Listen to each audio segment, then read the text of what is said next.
All right, is there a motion on the floor? Senator Osborne.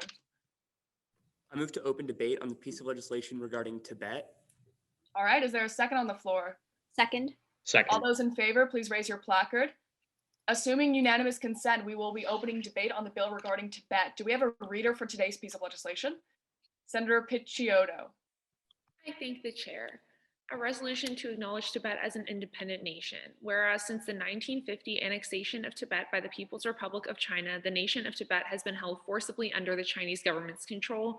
And whereas the people of Tibet consider themselves to be ethnically and culturally different than the Chinese people, and whereas Tibetans do not have freedom of speech, freedom of religion, or freedom of movement, and whereas China has repeatedly violated UN conventions through extensive use of torture against Tibetan political prisoners, therefore be it resolved by the Congress here assembled that the United States acknowledge Tibet as an independent nation and encourage the UN to acknowledge Tibet as an independent nation. Thanks, Senator Picciotto. All right, do we have an authorship in the room? Senator Picciotto, the floor is yours. I thank the chair. For the judge's reference and for the chamber's reference, that is Senator Picciotto, Picciotto, speaking for the first time in this legislative session and proudly authoring this resolution. I will take silence from my judges as an indication that you guys are ready. If you need another moment, just verbally let me know. All right, sounds good. PO, are you ready? Perfect. Last year, on the 1st of April, Chinese government officials arrived at a remote monastery in the hills of Tibet where monks were constructing a new building in their temple compound. The officials told the monks that this building was not allowed, and the very next day, a bulldozer arrived and razed it to the floor. The abbot of the monastery pleaded and pleaded with the Chinese, and they threw him to the ground, that same ground his ancestors had once proudly called their own, and trampled him too. Pass my legislation, because just as they demolished this temple and beat this monk, the Chinese government inflicts constant harm on the Tibetan people and does not allow them anything close to basic rights. I'll take you through these violations and explain why my legislation is the best answer. First, Tibetans are treated in an absolutely inhumane way by the Chinese. Labrang Jigme, a Tibetan monk arrested for peacefully protesting in Tibet, says in a heartbreaking interview that, quote, they would hang me up for several hours with my hands tied to a rope. Once I was beaten continuously for 2 days with nothing to eat nor a drop of water to drink, end quote. This extreme example shows crystal clear the extent to which a right Americans hold so dear to their hearts, freedom of speech, is being stripped away from these people. When Tibetans attempt to use their voice, they are punished in ways which it pains us to imagine. And the sad fact of the matter is, my legislation could not be more timely.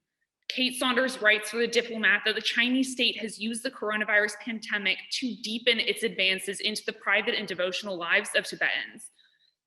Now, the next way in which the Chinese government infringes so deeply upon the lives of Tibetan people is that Tibetans are not allowed to express their religion in any scope, and Tibetan lamas, their religious figures who have fled to the US or India, can't even visit their home country, can't even visit their families without disguising their identity. The people of Tibet, if they wish to remain in their homeland, are being forced to become Chinese, which they are not. This has gone to such extremes that human rights groups and media reports indicate that at least 321 Tibetans have been detained since November 2012 in connection with religious activism or expression. Now last, I will tell you plain and simple why you all must vote to pass my legislation if you represent America's values in any way, shape, or form. You affirm this resolution to tell Tibet, we see you and we hear you. We've seen in the past with China that neither sticks nor carrots have much effect. So in situations like this, acknowledging the oppression and putting our support behind the oppressed is the most we can do.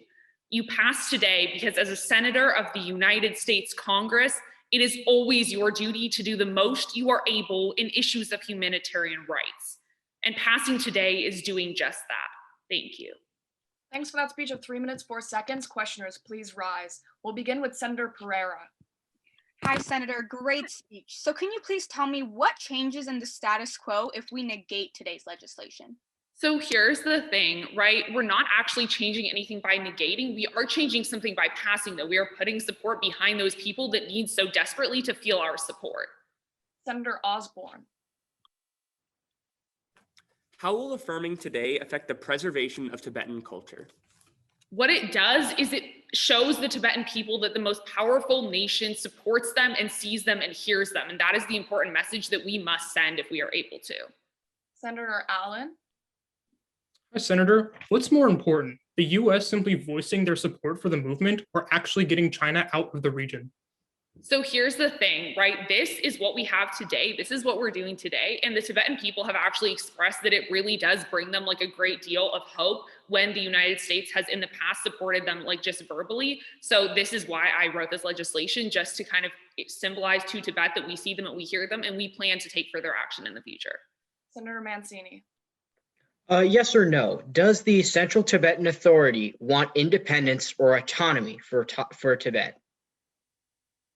The Central Tibetan Authority, I'm not going to answer that yes or no because I don't think it's that simple. I believe that the Tibetan people want to be independent. They believe that they are their own people. They are not one with the Chinese, and they need their own religious freedom and their own freedom of speech, as I've mentioned. Senator Misra. Hi, Senator. How is this legislation different from the UN's futile attempts to condemn China for this? So this legislation is the United States making their stance loud and clear for the entire world to see, which is something that they just have not done in the past adequately.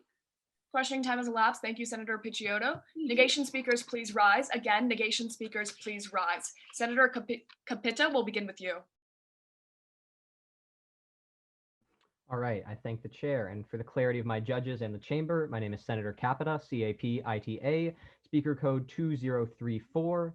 Last name as in capital punishment, but without the L and without the punishment. I'll deliver those in my speech, and my apologies to my fellow competitors who have heard me say that multiple times now. All right, so I'm just going to take silence as golden in terms of my judges and my PO, and I will begin on my first word.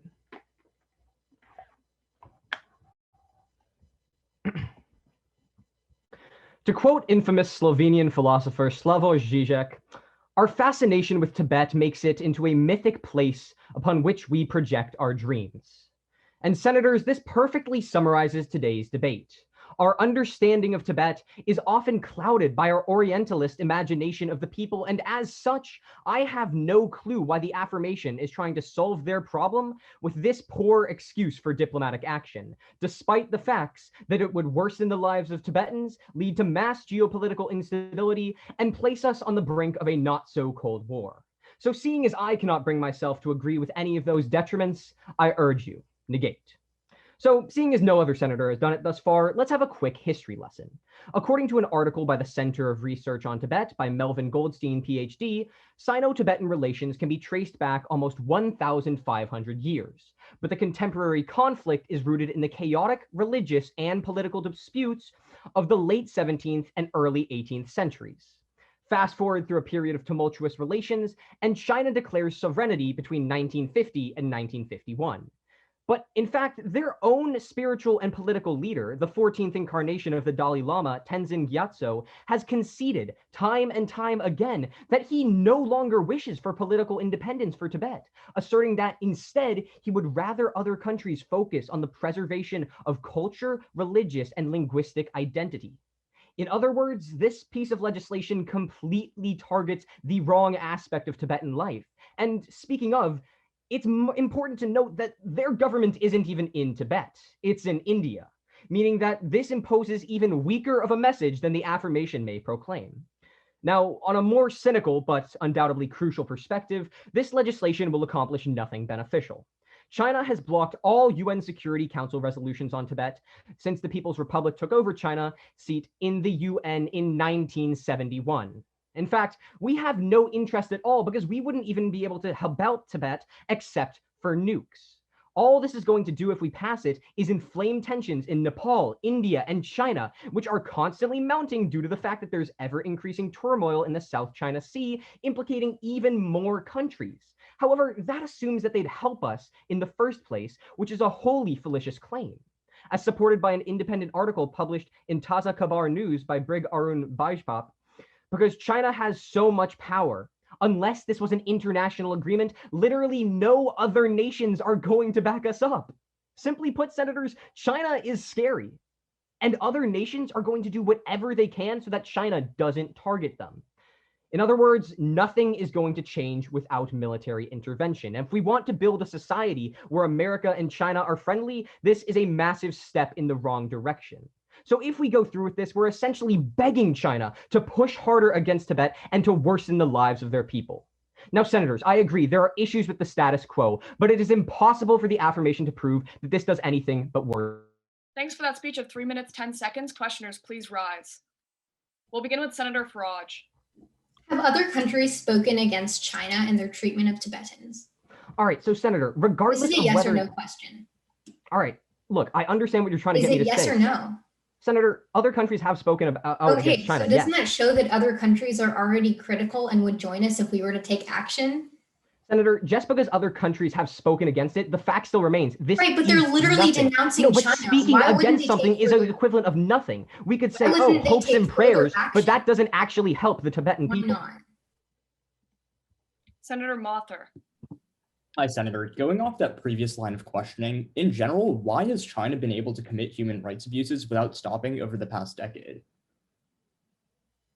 That's because no other countries have been willing to step in. But I want to reiterate that stepping in is not the equivalent of Right. simply So saying, would you yeah, we concede stand by you, that- Tibet. Would you concede that if we were to get international pressure on China, they'd stop their violations?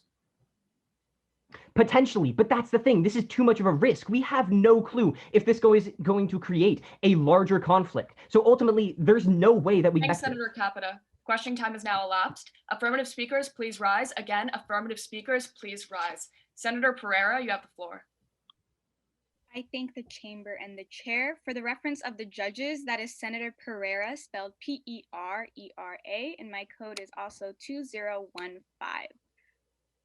Can I get a thumbs up from the judges when you are all ready? Awesome, awesome, awesome. And then I will assume that my PO is ready. Great. And then can I also get a thumbs up from the chamber just to know you're all doing great? Awesome. Okay. Time will start on my first word. To understand the Tibetan dispute today, we need to go back at least 1 century. See, Tibet declared independence after the collapse of the Qing dynasty in 1912 and functioned as an independent protectorate until about 1950. The situation drastically changed when communist China under Mao Zedong wrestled control from Tibet a year after the Chinese Civil War. The agreement that they came under stated that China will have sovereignty over Tibet and the autonomy of the area will rest with the government of Tibet. See, Senator Capita, the 14th Dalai Lama that you claim conceded and rejected China's proposal was in fact expelled from Tibet. And because as the United States, we cannot stand idle to these abuses, we need to affirm. First, let's affirm because we need to understand that the United States needs to that if the United States negates this bill, we continue a pattern of appeasement. And I know we all know where appeasement has got us in the past.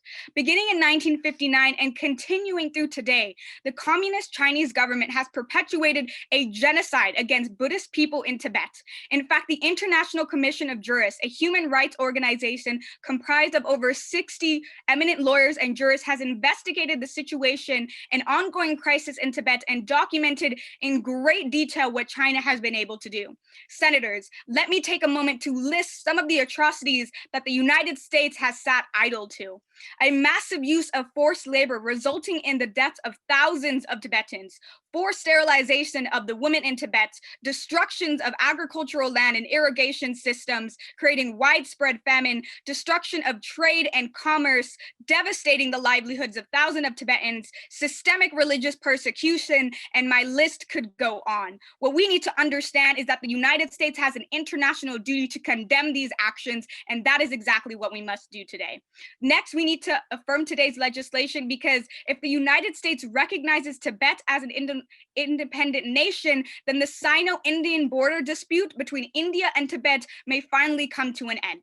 Now, senators, the Sino-Indian border dispute has been an ongoing territorial dispute over the sovereignty of both the territories in China and India. And if the United States could take this recognition today, it could finally put that dispute to a halt. Now, lastly, we need to affirm today's legislation because because we need to recognize that this could be a deterrent for further expansionist actions by China.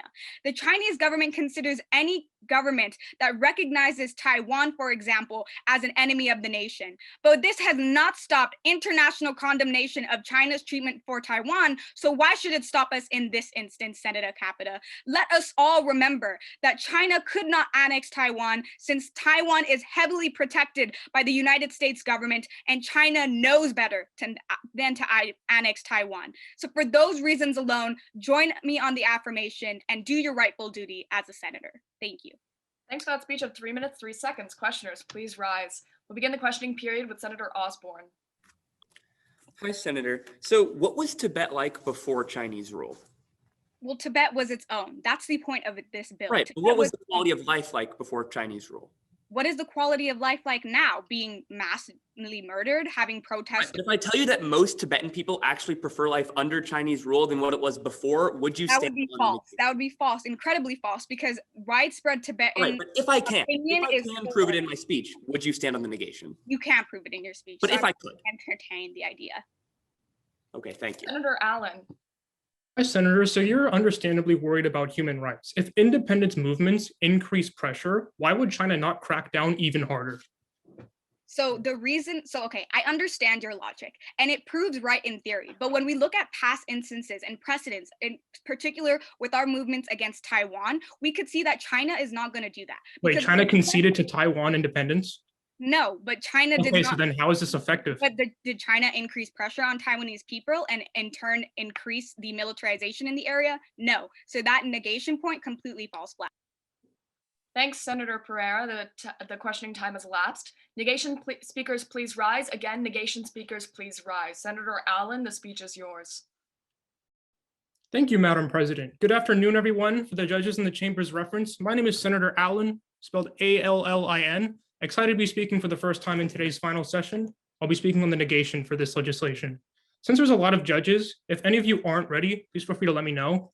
And just to make sure with the presiding officer, can everyone hear and see me all right? Okay.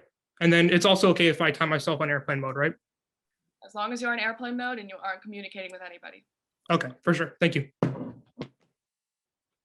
Okay, seeing and hearing no objection, I'll go ahead and get started.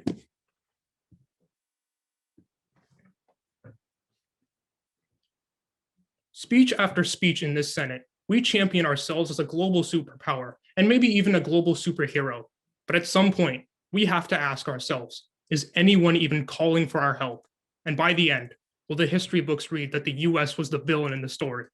Principally, you defeat this legislation to prevent emboldening Tibetan splitism. Senator Picciotto, right now, China and the Dalai Lama are the closest they have ever been to diplomatic negotiations. The Global Times writes in June 2019 that China is open to discussing the religious freedoms of the Tibetan Buddhists as long as the Dalai Lama denounces movements and stops pushing for Tibetan independence. In fact, like Senator Capita told you, the Dalai Lama has agreed that religious freedom and cultural preservation are Tibet's main goals and has agreed to publicly condemn independence movements as long as China respects Tibet's cultural traditions. But this legislation diminishes all this progress. The Center for Strategic and International Studies explains in January 2019 that because so many independence movements have failed over the years, if one hopes to become successful, it becomes opportunistic and accelerates the movement. If you're a Tibetan splitist and the United States suddenly voices its support, you are going to become more aggressive and vocal with the movement. Senator Picciotto, that means that even if the US provides no tangible support and only writes off Tibet's name as independent, the splitist movement will take this and run. This ruins all negotiations and any hope of the Tibetan people actually achieving the one thing that they truly want. But Senator Pereira, ruined negotiations will be the least of their concerns in an affirmative world, because the Observer Research Foundation reports in December 2020, at a meeting on Tibet's future governance, Xi Jinping told Chinese authorities that if independence movements continue, they are ordered to launch re-educational campaigns to move Tibetan Buddhism to conform to the CPC. And I know Xi Jinping has made some empty threats in the past, but I think we need to take this one especially seriously, because the Council on Foreign Relations explains in March 2021 that at the northern border of Tibet is the Xinjiang province. In Xinjiang, the Chinese government has imprisoned more than 1 million Uyghur Muslims, exercised intense surveillance, religious restrictions, forced labor, and forced sterilization. As we decide Tibet's fate, the Dalai Lama is doing all that he can to keep Tibet off this path. The affirmation takes this progress and renders it obsolete. Senator Pereira, this leaves us with a couple options. Either stay out of the conflict and allow China to start another religious genocide, or we get involved and start a massive trade or military conflict. But no matter what, in the end, the people of Tibet, the people of China, and the American people we swore to protect are the losers. At the end of the day, sometimes the greatest threat to global security is our belief that we are the heroes in every situation. It's time we realize that sometimes we're the villains in the story. Defeat this legislation to avoid the story altogether. Thanks for that speech of 3 minutes, 7 seconds. Questioners, please rise. We'll start off with Senator Siddiqui. Hi, Senator. Hi, so who exactly is the Dalai Lama? The Dalai Lama is the religious leader of the Tibetan Buddhists. Yeah, he's basically the Buddha, like the Buddha, like reincarnated. So he champions peace. Why does his word matter for foreign policy when his primary objective is to avoid altercation? Yeah, his objective is to avoid altercation, and China has agreed that they're going to stop How can you apply interfering as his long as goal? they stop independence movements. How can you apply his goal to avoid altercation to the best? Because China has literally agreed to these terms, and they're moving out. Because it's what the one China policy. Hi, Senator. So how can you really tell us that the Chinese are trying to work with the Dalai Lama when just last year they actually claimed that they were going to take their role in appointing the future Dalai Lamas, like in succession? Because China themselves has agreed that they're going to stop interfering with Tibetan Buddhism as long as they agree to condemn the independence movement. They've agreed to those terms, but right now this legislation ruins those terms and ruins these diplomatic negotiations. Okay, that so ensures that China is only going to crack down harder. That's a lot more detrimental than the status quo. Thank you. Question time has elapsed. Thanks, Senator Allen. Affirmative thank the speakers, chair. please rise. Again, affirmative speakers, please rise. Senator Gu, the floor is yours. Thank you, Madam President. For the first time today, that's Senator Gu, spelled G-U. For my judges, any indication when you're ready would be great. Just like a thumbs up. Thank you, Judge Turnbull. Judges, thank you. Perfect. I think that's everyone, so I'll get started shortly.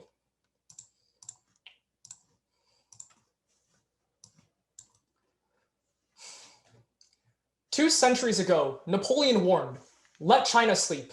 When she awakes, she will shake the world." For the past few decades, China's abrupt awakening has been confronted with half-baked and seemingly half-awake policy by this Congress. I'm tired of sleepwalking our way through the US-China relationship. It's time we definitively settle the score. First off, I want to address the largest area of confusion in today's discussion. What effect does recognizing Tibet's independence have on the people? Senators Picciotto and Pereira do a great job of articulating the genocide that China is imposing upon the Tibetan citizens, but it goes even farther than that. Senator Allen, this debate isn't a matter of if or when, because the Jamestown Foundation, a policy think tank, finds in September of 2020 that China has already herded 500,000 Tibetans into literal internment camps. Senator Osborne, there is no way life for the Tibetans has improved under Chinese rule. And Senator Allen, China has a terrible history of keeping up their promises. I'm not willing to put the lives of 500,000 Tibetans on the line. That's not opportunistic. That's survival. But Senators Capita in your speech and Senators Pereira and Miso in cross-examination, you allude to the idea that recognizing Tibet's independence is merely symbolic. But the Stockholm Institute for International Peace explains in 2020 that the international sway of the US's recognition of Kosovo's independence in 2008 granted them access to humanitarian aid from 180 countries. Senator Capita, that means they don't need to resort to nuclear war. Professor Max Roser of Oxford quantifies that granting Tibet global aid reduces the civilian death toll by over half. Senator Capita, if independence is the only way the Tibetan people can stay alive, I'm sure they will support it. Napoleon was right. China was ready to shake the world. The only question is whether we're ready to respond. But then, Senator Capita, you're worried that conflict between the US and China harms the Tibetan people. A few reasons why this is wrong. First, if we don't do anything, China will already commit genocide on the people. But second, China does not want to wage conflict in Tibet itself. And that's because Rajendra Pachauri, the former chairman of the Intergovernmental Panel on Climate Change, wrote in 2008 that Tibet supplies water to 250 million citizens, and the Georgetown Journal of International Affairs finds in June of 2020 that China has extensive water irrigation in Tibet to the tune of 11 megadams. Unless they want to put that infrastructure at risk, their response must be significantly restrained. Finally, Senator Capita, you're concerned that we ruin our relationship with China. Reuters in July of 2020 writes, our relationship with China is literally at the bottom of the barrel. They're comparable to Cold War era levels with the Soviet Union. Even if we do anger China, I'm morally opposed to us backing down to a global superpower who is literally sponsoring genocide. It's time we stop playing politics with people's lives, because the protection of the lives of 2 million Tibetan citizens is the most important thing this Congress should value, and is the ultimate reason you vote affirmation. Thanks for that speech of 3 minutes, 6 seconds. Questioners, please rise. We'll begin the questioning period with Senator Misra. Hi, Senator. So how does passing today's legislation actually give Tibet global aid? I show you historical precedent that the US has so much international leverage that they got aid from 180 countries. Okay, so let's buy that that's true. Even if we give them global aid, how does that how does that give Tibet independence?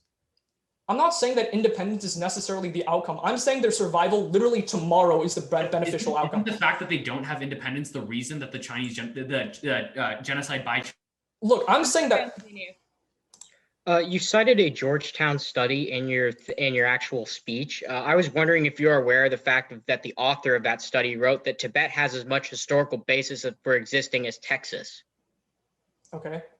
That's, So that do you doesn't mean... have like an opinion on that? Does that contradict Senator, any of like I don't think your underlying historical theories? status as a nation should preclude your right to life.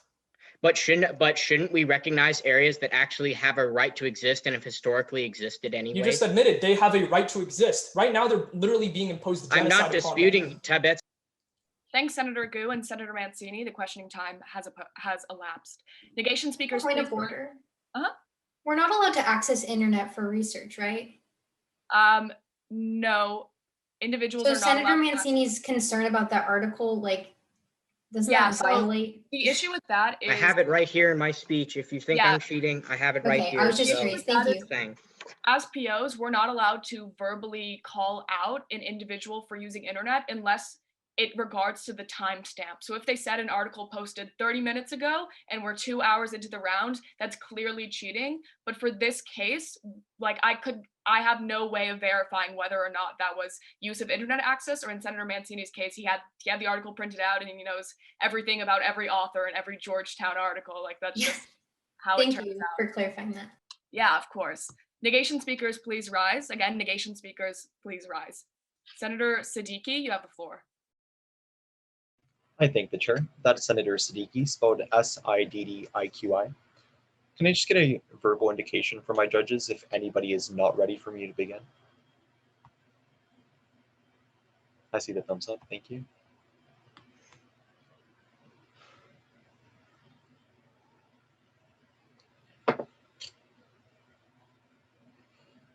The American economy is at an all-time high, is the latest headline from America's finest news source, The Onion.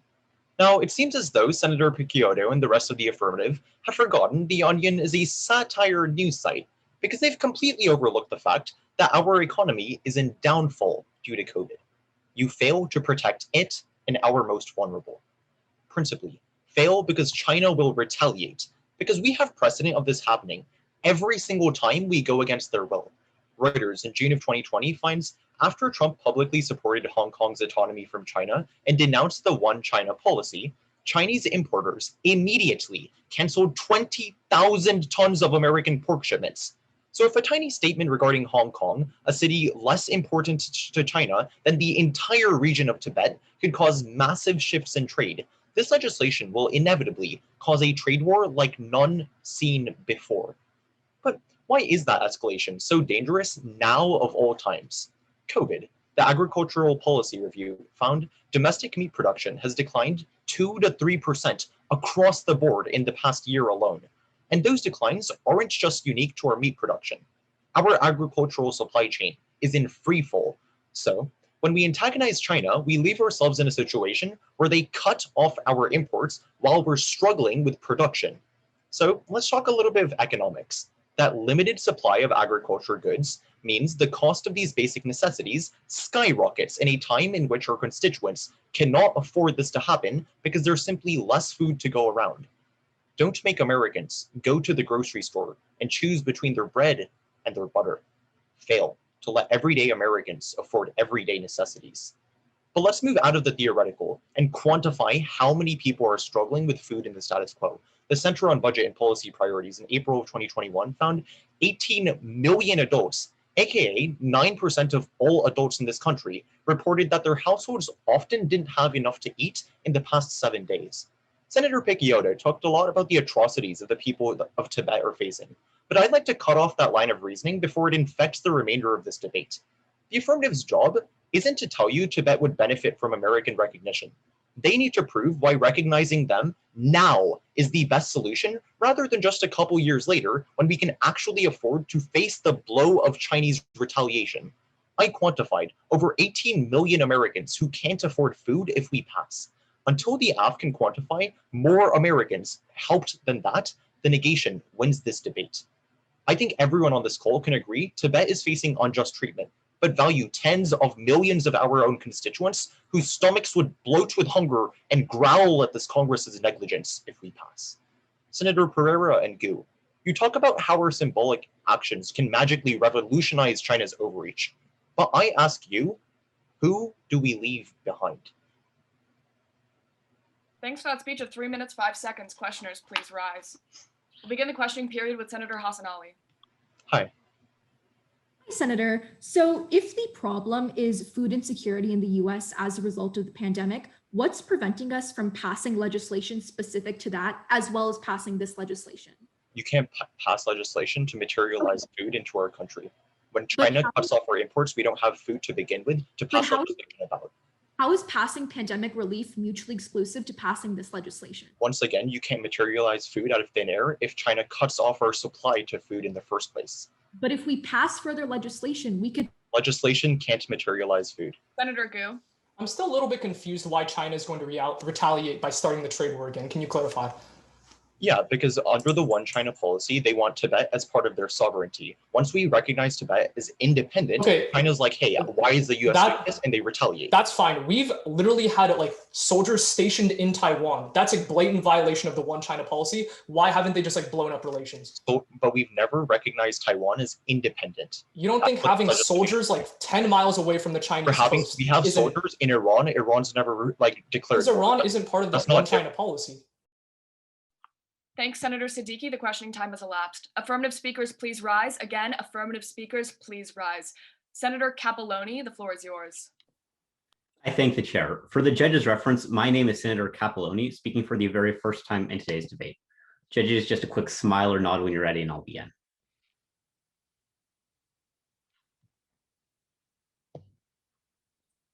The beauty of the American democracy is not the power that we have to make decisions for the people. It's the power that the people have to make decisions for themselves. But across the world, that democracy is replaced with a ruthless autocracy. It is in order to stop Tibet from falling to this autocracy that I urge you all to affirm. Principally, you pass this legislation because it is the only way to stop China from strengthening its oppression of Tibet. Let's begin with Senator Allen's argument that passing this bill will make China increase their presence in Tibet and increase the oppression. The problem with this argument is that according to the diplomat on March 10th of this year, China has already slowly been creeping more and more into taking control of Tibet, interfering in recent elections, and gaining more economic control over the territory. For decades, we have sat by and allowed China to slowly take over Tibet and oppress millions of Tibetans. We cannot be scared of China taking more action when right now they are taking that action that we are so scared of. We cannot sit by and do nothing as China slowly takes more and more control. We need to stand up to them and not believe in the false promises of the communist government. But by passing this bill, we take the first key step of reducing oppression against Tibet. Senator Siddiqui, I will take your burden head on. Now is a uniquely good time to pass this bill because China is trying to avoid political backlash. They see the new Biden presidency as an opportunity to de-escalate tensions in order to help give them more long-term capital for their goals. Because according to Reuters on March 20th of this year, China sees now as a uniquely good time to de-escalate tensions, as China sees the Biden presidency as an opportunity to negotiate and reach peace. They don't view Tibet as equally important to the other massive issues that they and the United States clash on, so they will be willing to stop encroaching on Tibet, because conflict would be devastating to their long-term foreign policy objectives. And Senator Siddiqui, China's economy is also recovering from COVID, and they are looking for every trade partner possible to recover from the pandemic. But why is it so important to stand up for the people of Tibet and against China's influence in the region? A study by the University of Massachusetts finds that since China first gained control in Tibet, there have been 1.2 million innocent Tibetan civilians killed. But not only does doing nothing allows this genocide to continue, it emboldens China to continue their violations of human rights. Because the Atlantic reports in February of last year that we cannot allow China to continue gaining control in contested territories because it emboldens them to take more action in places like Taiwan and Hong Kong. So Representative Capita, I understand that you think China is scary, but I will not allow your fear to condemn millions of innocent people to death and oppression. Senators, the American democracy is beautiful, but it is the failure of a great nation to allow human rights abuses and oppression to continue as we stand by and do nothing. Stand with the people of Tibet and stand in the affirmation. Thanks for that speech of 2 minutes, 59 seconds. Questioners, please rise. We'll start off with Senator Mancini. General Chuck Kai, the second highest general in the Chinese military, stated that if the United States recognizes Tibet, the People's Liberation Army will respond with overwhelming force. How could you disprove China that makes argument empty that promises this all would the not cause time. more violence? Yeah, China has threatened to take over Taiwan multiple times. We sold them F-16 fighter jets, which hadn't been done in decades. They didn't take over. China makes a lot of empty promises. We need to look at their actual actions. And when we see that they are trying to de-escalate tensions on this issue because they view it as a uniquely... Senator Capita. Hey, Senator, have we denounced the treatment of Uyghur Muslims by China? Yes. All right, so is China still placing them in concentration camps? Yes. So how is this any different? Yeah, so there are a couple of reasons this is different. One is the recognition of a territory, which allows them to finally get aid. And because we are finally recognizing it as a territory, that means we can begin helping them in material ways. We Senator, were not where helping is the Taiwan in government material for that ways until we territory? recognized them as an independent government and started to get them some sort of aid and some sort of supplies to actually make their lives better. But where is the government for that territory? Thanks, Senator Capiloni. The questioning time has elapsed. Negation speakers, please rise. Again, negation speakers, please rise. Senator Osborne, the speech is yours. I thank the chair. For the reference to the chamber and the judges, my name is Senator Osborne, spelled O-S-B-O-R-N, speaking for the first time this legislative session on the side of the negation. Just for reference, I will be timing on my phone on airplane mode, of course. So if I could just get a thumbs up from the PO, and then because of the amount of judges we have, I'll just take silence as acceptance. Great. And time will start on my first word. My fellow senators, I agree with the affirmation that for too long, the people of Tibet have been victims of oppressive Chinese regimes. However, it is because this resolution would risk destroying the Tibetan culture and Tibetan independence would result in a sideways step in human rights at best that I negate. Firstly, allow me to continue the history lesson begun by Senator Capita. While Senator Perara and Gu solely focus on the region's oppression by China, by oversimplifying the conflict in the region, we risk harming the people who live within it. According to The Guardian, history clearly reveals that the old Tibet was not the Shangri-La that many imagine, but a society under a system of feudal serfdom. In fact, before 1950, when Tibet was still independent, 98% of the population of Tibet were enslaved as serfs. Historian Michael Parenti explains that in many situations, serfs would be tortured by gouging out their eyes or severing their hamstrings so that they could not disobey or escape. Many Tibetans actually saw China as bringing hope to the region and believe to this day that Tibet is better off than their previous oppression under Tibetan rule. Under Chinese rule, Tibet abolished slavery, serfdom, and made great strides in infrastructure. Overall, while China has become an oppressive government for the people of Tibet, the previous ruling class of Tibet was far worse than the affirmation would have you believe. That is why the Dalai Lama himself stated that the Lama institution has connection with the feudal system and is no longer relevant today. Senators Picciota and Pereira paint pre-Chinese Tibet as this perfect place. But in reality, most Tibetan people view the admittedly oppressive Chinese rule as far better than the alternative. And that leads me to my second point. The affirmation seeks to recognize Tibet as an independent nation, but even Tibet doesn't recognize Tibet as an independent nation. In an interview with The Week, the Dalai Lama actually said that he does not wish for Tibetan independence. To quote him directly, "I have been saying for some time now that there is a need to focus on preservation of Tibetan culture, religion, and identity. It is no longer a struggle for political independence." He goes on to say that he actually prefers if Tibet stays a part of China. Senators Capita and Allen mentioned this, but they fail to explain the largest impact. Allow me to be the first. The Dalai Lama believes that a furthering of the Tibetan conflict would destroy the Tibetan culture entirely. Senator Picciotto, I ask how affirming will affect the preservation of Tibetan culture, and there is your answer. However, I concede it is obvious that Tibet is being oppressed by China. Allow me to be the first to tell you what action Tibet actually wants. The Dalai Lama seeks greater autonomy and an embracing of the Chinese culture within Tibet and vice versa. He wants to establish a relationship with China where they help Tibet materially and Tibet helps China spiritually. If we truly want to help the Tibetan people, we should not be pushing forward with calls for independence, but rather talks of diplomacy. Senator Capelloni champions the right to self-determination, but Tibet is determining that they want to work with China, not fight against them. Senator Picciotto, if you want to prove to Tibet that we see and hear them, listen to what they want. Senators, by affirming today's legislation, you support a return to far worse oppression than the modern day and risk the destruction of the culture you hope to save. If you truly wish to support the Tibetan people and their way of life, negate and work towards more cooperative solutions, just like the Tibetan people want. Thank you. Thanks for that speech of 3 minutes, 7 seconds. Questioners, please rise. We'll start off with Senator Misra. Hi, Senator. Does the Dalai Lama represent the will of the people? No, but as I tell you in my first point, the vast majority of Tibetan people still feel like Chinese rule is better than Tibetan rule was. Okay, so let's say that's true. Even then, if we give Tibet independence, do they go back to the serfdom system they had hundreds of years ago? The Dalai Lama, who is the chief officer and like the biggest expert on Tibetan rule, he believes that there would be, because the institutions in place Wouldn't he obviously say directly lead is going to a regression to the previous ruling system. I yield the rest of my time. Senator Picciotto. Hi, Senator. So you're making all these claims about the wants and needs and wishes of the Tibetan people. Are these people living in Tibet right now, or Tibetans who have left Tibet and are living in, say, America or India? It's people who are living in Tibet right now. So does it not seem likely that they're actually being forced to speak positively of the Chinese government because they're living in a society where if they don't, they literally get hung? No, when there are Tibetan people who are sharing stories of them having their hamstrings severed, their eyes gouged out. So these Tibetan people aren't under any obligation to speak positively of the Chinese government. It was far worse than current oppression. Thank you. Thanks, Senator Osborne. The questioning time has elapsed. Affirmative speakers, please rise. Again, affirmative speakers, please rise. Senator Hassan Ali, the floor is yours. I thank the chair. Hello, everyone. My name is Senator Hassan Ali. For the reference of the chamber and the judges, this will be my first time speaking in today's legislative session on the affirmation. Is anybody not ready? Just feel free to unmute and let me know. No, we're all good? Okay. Presiding officer, we good? Awesome.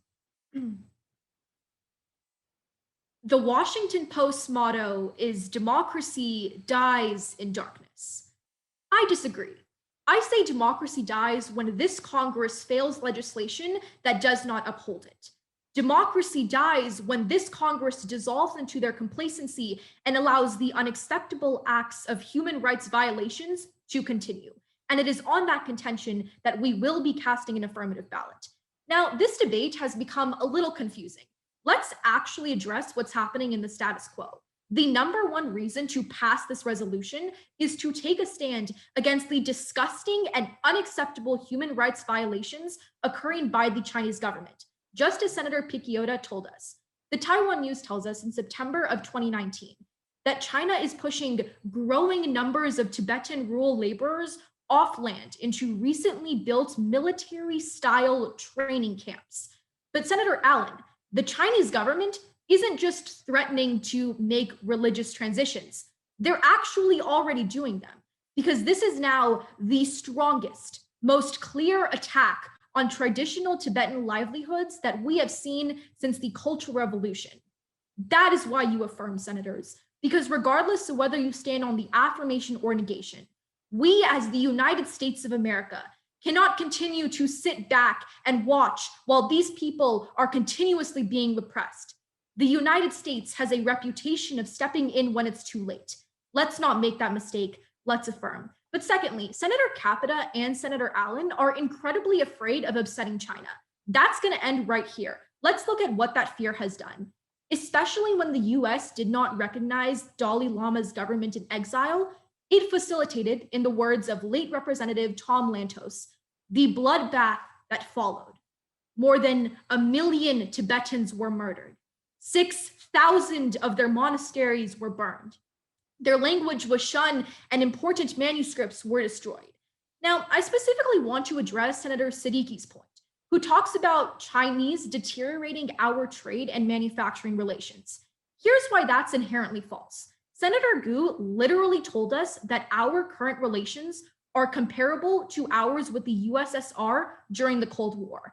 And Senator Capita told Senator Mathur that he'd potentially concede if we could prove that international pressure was going to be relevant. And I expect to see his vote on the affirmation, because that's exactly what the resolved clause of this legislation does. Because the US, a country that prides itself on life, liberty, and the pursuit of happiness, cannot sit back while these people are struggling and fighting for the very rights that we wanted. If the prospect of knowing that millions of Tibetans have lost their lives due to these conflicts is not enough to negate, then I don't know what it is. Nelson Mandela once said, "To deny people their human rights is to challenge their very humanity." Let's show the world that we believe in the land of the free and the home of the brave. Thanks for that speech of 3 minutes, 10 seconds. Questioners, please rise. Senator Osborne, the first question is yours. Right. So you talk a lot about the preservation of Tibetan culture, right? But if the Dalai Lama believes that independence would destroy the Tibetan culture, why should we support continuing the independence movement over diplomacy as is preferred by him and seen in the status quo? So here's the thing. This is a resolution. In the future, we could pass, say, amendments or further legislation to achieve those diplomacy goals. Right. But if he says that the furthering of the independence movement, which this resolution does, could destroy the Tibetan culture, if we seek to preserve the Tibetan culture, why should we affirm? Because several affirmative. Allen? Xi Jinping literally told his own military to launch re-education campaigns if splitism increases in Tibet. Why would he be bluffing to his own military? No, I'm not saying that. I'm saying that he's already doing those things. They have already. Okay, so if human rights violations are occurring now and they increase human rights violations, why is that not a negative impact? Today's legislation does not increase human rights violations. The U.S. is. But he wait. He literally told his military to start cracking down harder if the movement picks up. Today's legislation Thanks, Senator Hassan Ali and Senator Allen. The questioning time has now elapsed. I thank you all for being a fantastic chamber for the past 45 minutes. It's been really fun, but my time has now come to a close for the first half of the session. I will now yield all my PO power to PO Acosta. Take the floor away. Okay, just a quick round of applause for our first PO. Great job, and very, very quickly. So I love the efficiency. So hopefully we can keep that going. So I'm going to get started as soon as possible. Good afternoon, Senators. My name is Isabella Acosta, and I will be your presiding officer for the second half of this legislative session. I adhere to all CHSSA rules and guidelines. For speeches, I will be choosing speakers based on random selection. Once needed, precedence and recency will take place. I ask that you follow my time signals of 2 minutes, 1 minute, and 30 seconds, and then a countdown from 10. At 3 minutes and 10 seconds, I will cut you off with the mute function through Zoom. Questioning will be the exact same as before, with the second speaker being notified through the chat function, with time signals consisting of 20 seconds remaining, 10 seconds remaining, 5 seconds, and then when the 30 seconds time is over, I ask that the senator stop speaking immediately. If need be, the mute function will be utilized to ensure fairness. I remind the chamber to hold decorum and remain respectful throughout the round. Are there any questions about how this second half of the round will be ran? Okay, seeing none, hearing none, we shall move on. Also, can I ask for any type of host privileges and or co-host privileges possibly? Yeah, I didn't realize you didn't have them. Let me transfer them. Neither did I, so no worries. You should have them now. Perfect, thank you so much. Okay, let's get this going. All those wishing to speak on the negation, please raise your placard. Senator Misra. Thank the chair. And if my judges aren't ready, just a verbal indication would be good. Otherwise, I'll get started. The negation speech correct? Yes, this is a negation speech. Senator Misra speaking for the first time on the negation. Sun Tzu wrote in The Art of War that it is important to pick your battles and important to recognize when to fight them.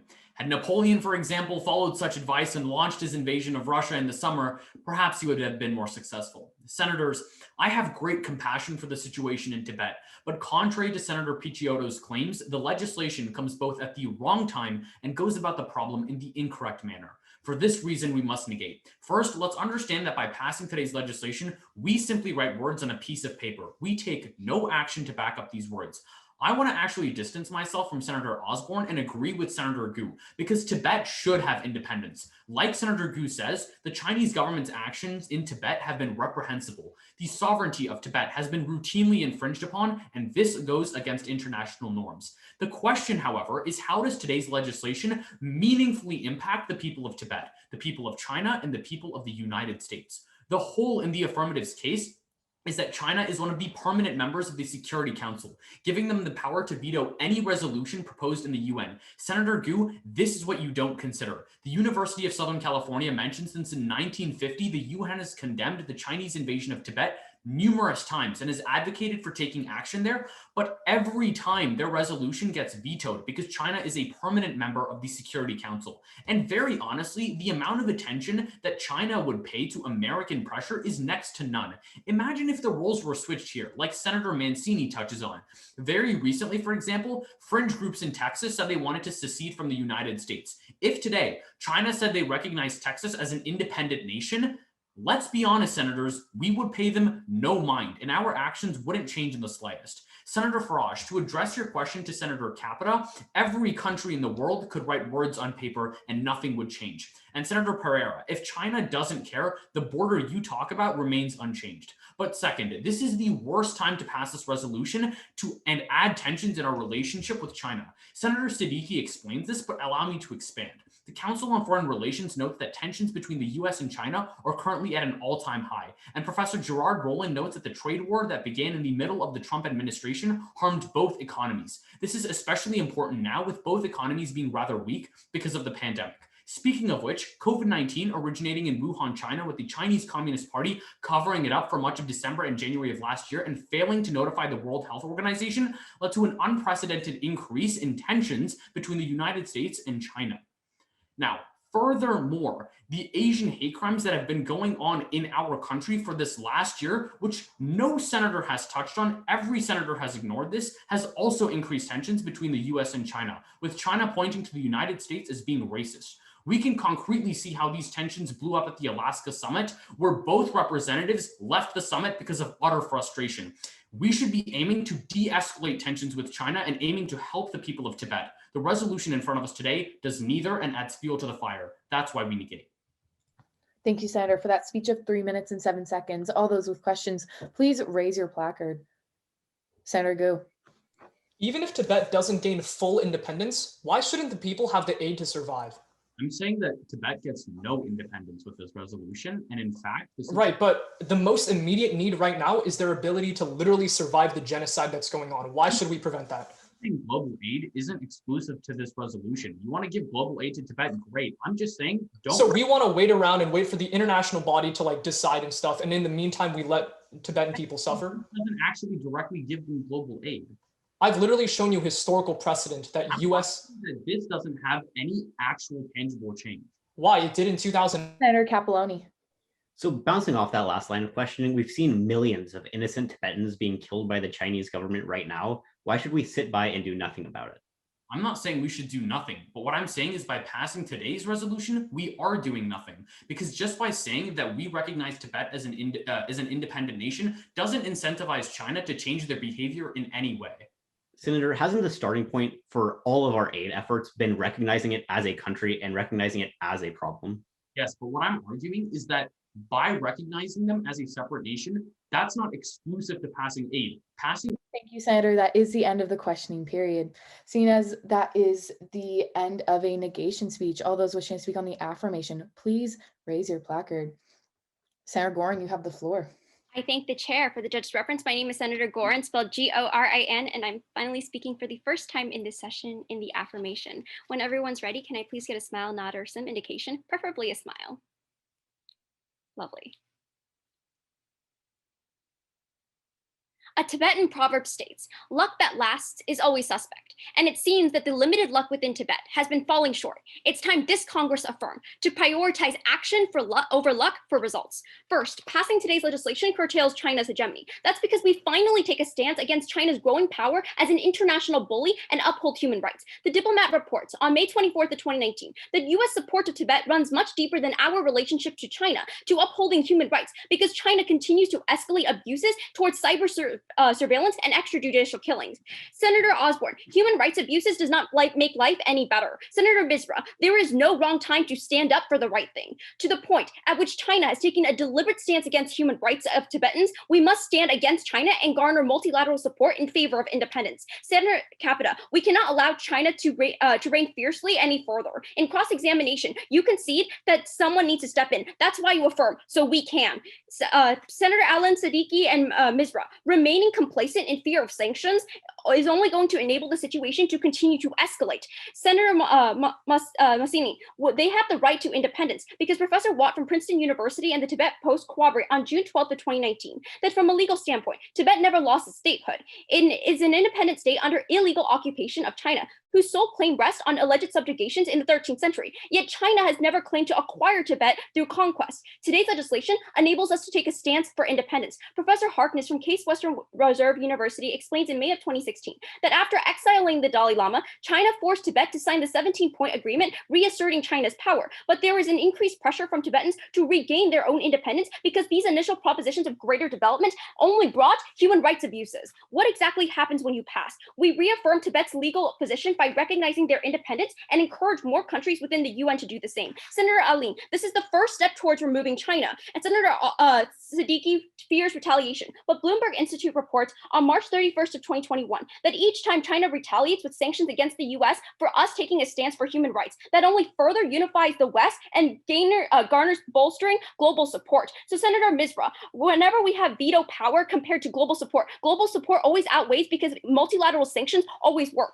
Senator Osborne, recognition pushes for better diplomacy because now China knows that we back Tibet. But more importantly, we implement a roadblock for the Chinese Communist Party or the CCP's plan to decide who the next Tibetan leader is. Senator Osborne, culture is being eliminated in the status quo, but when you stand in the affirmation, you change that because the International Campaign for Tibet reports on September 12th of 2019 that recently the CCP has escalated efforts to control the succession of the Dalai Lama by hosting major training on reincarnation involving monks to preserve the Dalai Lama from having any say in his own succession. Senator Aline, China is not interested in freedom. They are only interested in complete control. Why is that so dangerous to assert control? Because it enables China to have direct autonomy, spread authoritarianism, and exacerbate human rights violations and death. Senators, Tibet's limited luck will run out. Sovereignty stays. Thank you, Senator, for that speech of 3 minutes and 3 seconds. All those with questions, please hold up your placard. Siddiqui. Hi, so why can't we just wait 6 months until everyone's vaccinated, we're out of COVID, and then pass this legislation to face and absorb China's retaliation? I'm glad you asked. This is a resolution, which means that we can technically wait 6 months to go ahead and officially do this. In our history, that's just not how resolutions work. We pass a resolution, we pass a bill the next week. Right. So a resolution is just to facilitate that this is what this Congress jointly agreed. So if you agree, we should pass it later. Why are we passing today? And this is in front of us right now. We can take a stance against human rights abuses right now. Senator Capita, next line. Senator, has the UN been able to push anything through to affect Tibet since 1971? You tell me. No. All right. So I said in my speech, no. Yeah. And in relation to that, I'm going to ask you the same question I posed to Senator Capelloni. Okay. We denounced the treatment of Uyghur Muslims. China hasn't done anything to help them. How is this any different? So here's the thing. We've actually garnered increased multilateral support. From like the 5 different countries, including like Australia, Britain, France. Like we've garnered a lot of. So where is the multilateral support in this legislation? Because right now it just says America. Right. So I agree. Senators, that is the end of the questioning period. Seeing as that is the end of an affirmation speech, all those wishing to speak on the negation, please hold up your placard. I thank the chair Okay, thanks you. Hey, Senator Yoon. For the reference in the chamber, that's Senator Yoon speaking for the first time in today's debate, spelled Y-O-O-N, rhymes with moon, baboon, or even cartoon. Is anybody not ready at this point? And I have no pronoun preferences. I go by any pronouns. Is anybody not ready? I'll just get right into it. All right, and I'll just be timing myself on airplane mode. So I will begin.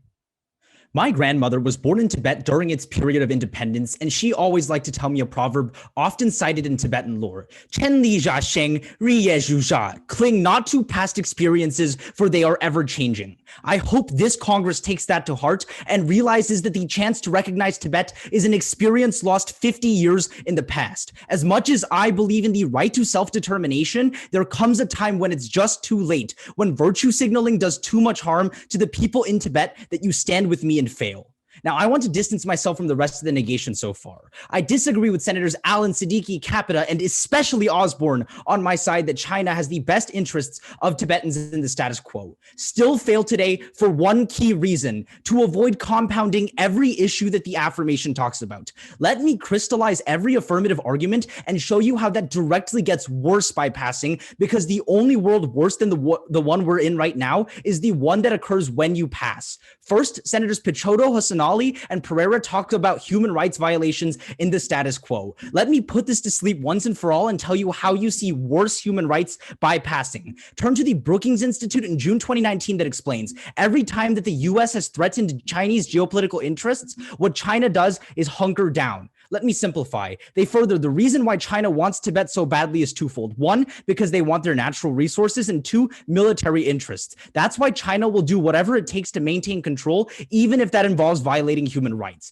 That's why Brookings finds that every time external powers like the US or the EU condemn China, you see a direct increase in human rights violations because they feel threatened. They feel threatened that there will be more local outcry triggered by the US, which means they hunker down. Similarly, Senators Capelloni and Gu talk about internment camps existing in the status quo. They absolutely do. One response. Turn to the Washington Post, which explains in March 2021 that internment increases every time the US condemns China, quantifying that Xinjiang internment, which Senator Gu cites increased when the US condemned China the first time, for the same reason why rights infractions are increased. Simply put, more people are interned when you pass. After, Senators Hassanali and Siddiqui go back and forth about food insecurity. Senator Siddiqui on my side is wrong. Passing aid and this aren't mutually exclusive. What is mutually exclusive, however, to passing is destabilizing food security to Tibetans. Turn to Time in May 2014, which tells us that one of the easiest ways China has made Tibet submissive is by holding their food supply over them. When Tibetan nationalists rose up, they punished everyone by starving them. And because China controls Tibetan airspace, we can't send aid there. Finally, Senator Gorin tells us we need multilateral support. Senator, you bring me to my final point. As Vanderbilt PPS explains in September 2015, the time for Tibetan independence is at a future point where China is too weak to exercise the control I've just spoken about. Stop clinging to the past, because all we do is force China to increase human rights violations, increase internment, and increase hunger. Don't let the perfect be the enemy of the good, and stand with me and fail. Thank you, Senator, for that speech of 3 minutes and 7 seconds. All those wishing to ask questions, please hold up your placard. Faraj. Hi, so in the negation world, these human rights violations are still going to exist, right? They're going to go up. Okay, when do they, no, that's in the affirmative world, in your case. Oh, yeah. So in the negative world, if those still exist, when are they ever going to stop? I would say that I tell you, like it has to be when they gain independence, right? No, it's when China is at a point where they're so we're weak just they gonna can't wait for exercise. China, Yes, and we we're gonna have to. We have to. We're stuck between a rock and a hard place. Okay, Pick the so lesser why of is a evils, hard right? place continuing to allow people to suffer instead of trying? It's because when we pass for Senator advocacy. Pereira, next questioning. Point of order.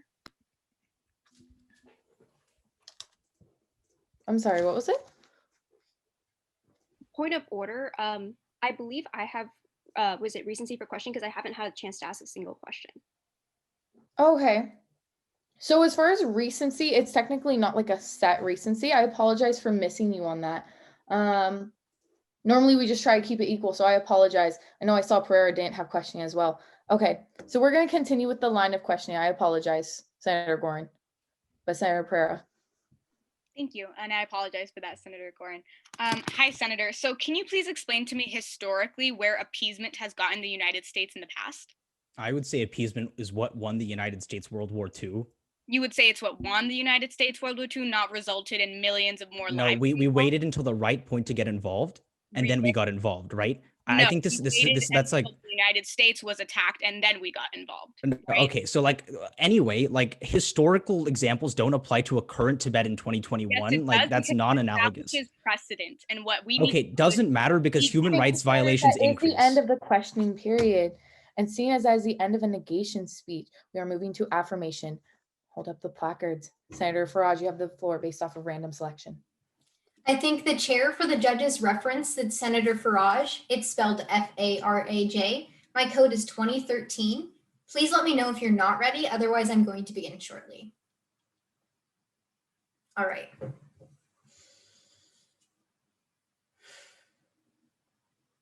As senators here on Capitol Hill, it's pretty easy to forget how lucky we are to have the freedom to express our beliefs without having to worry about punishment looming at every corner.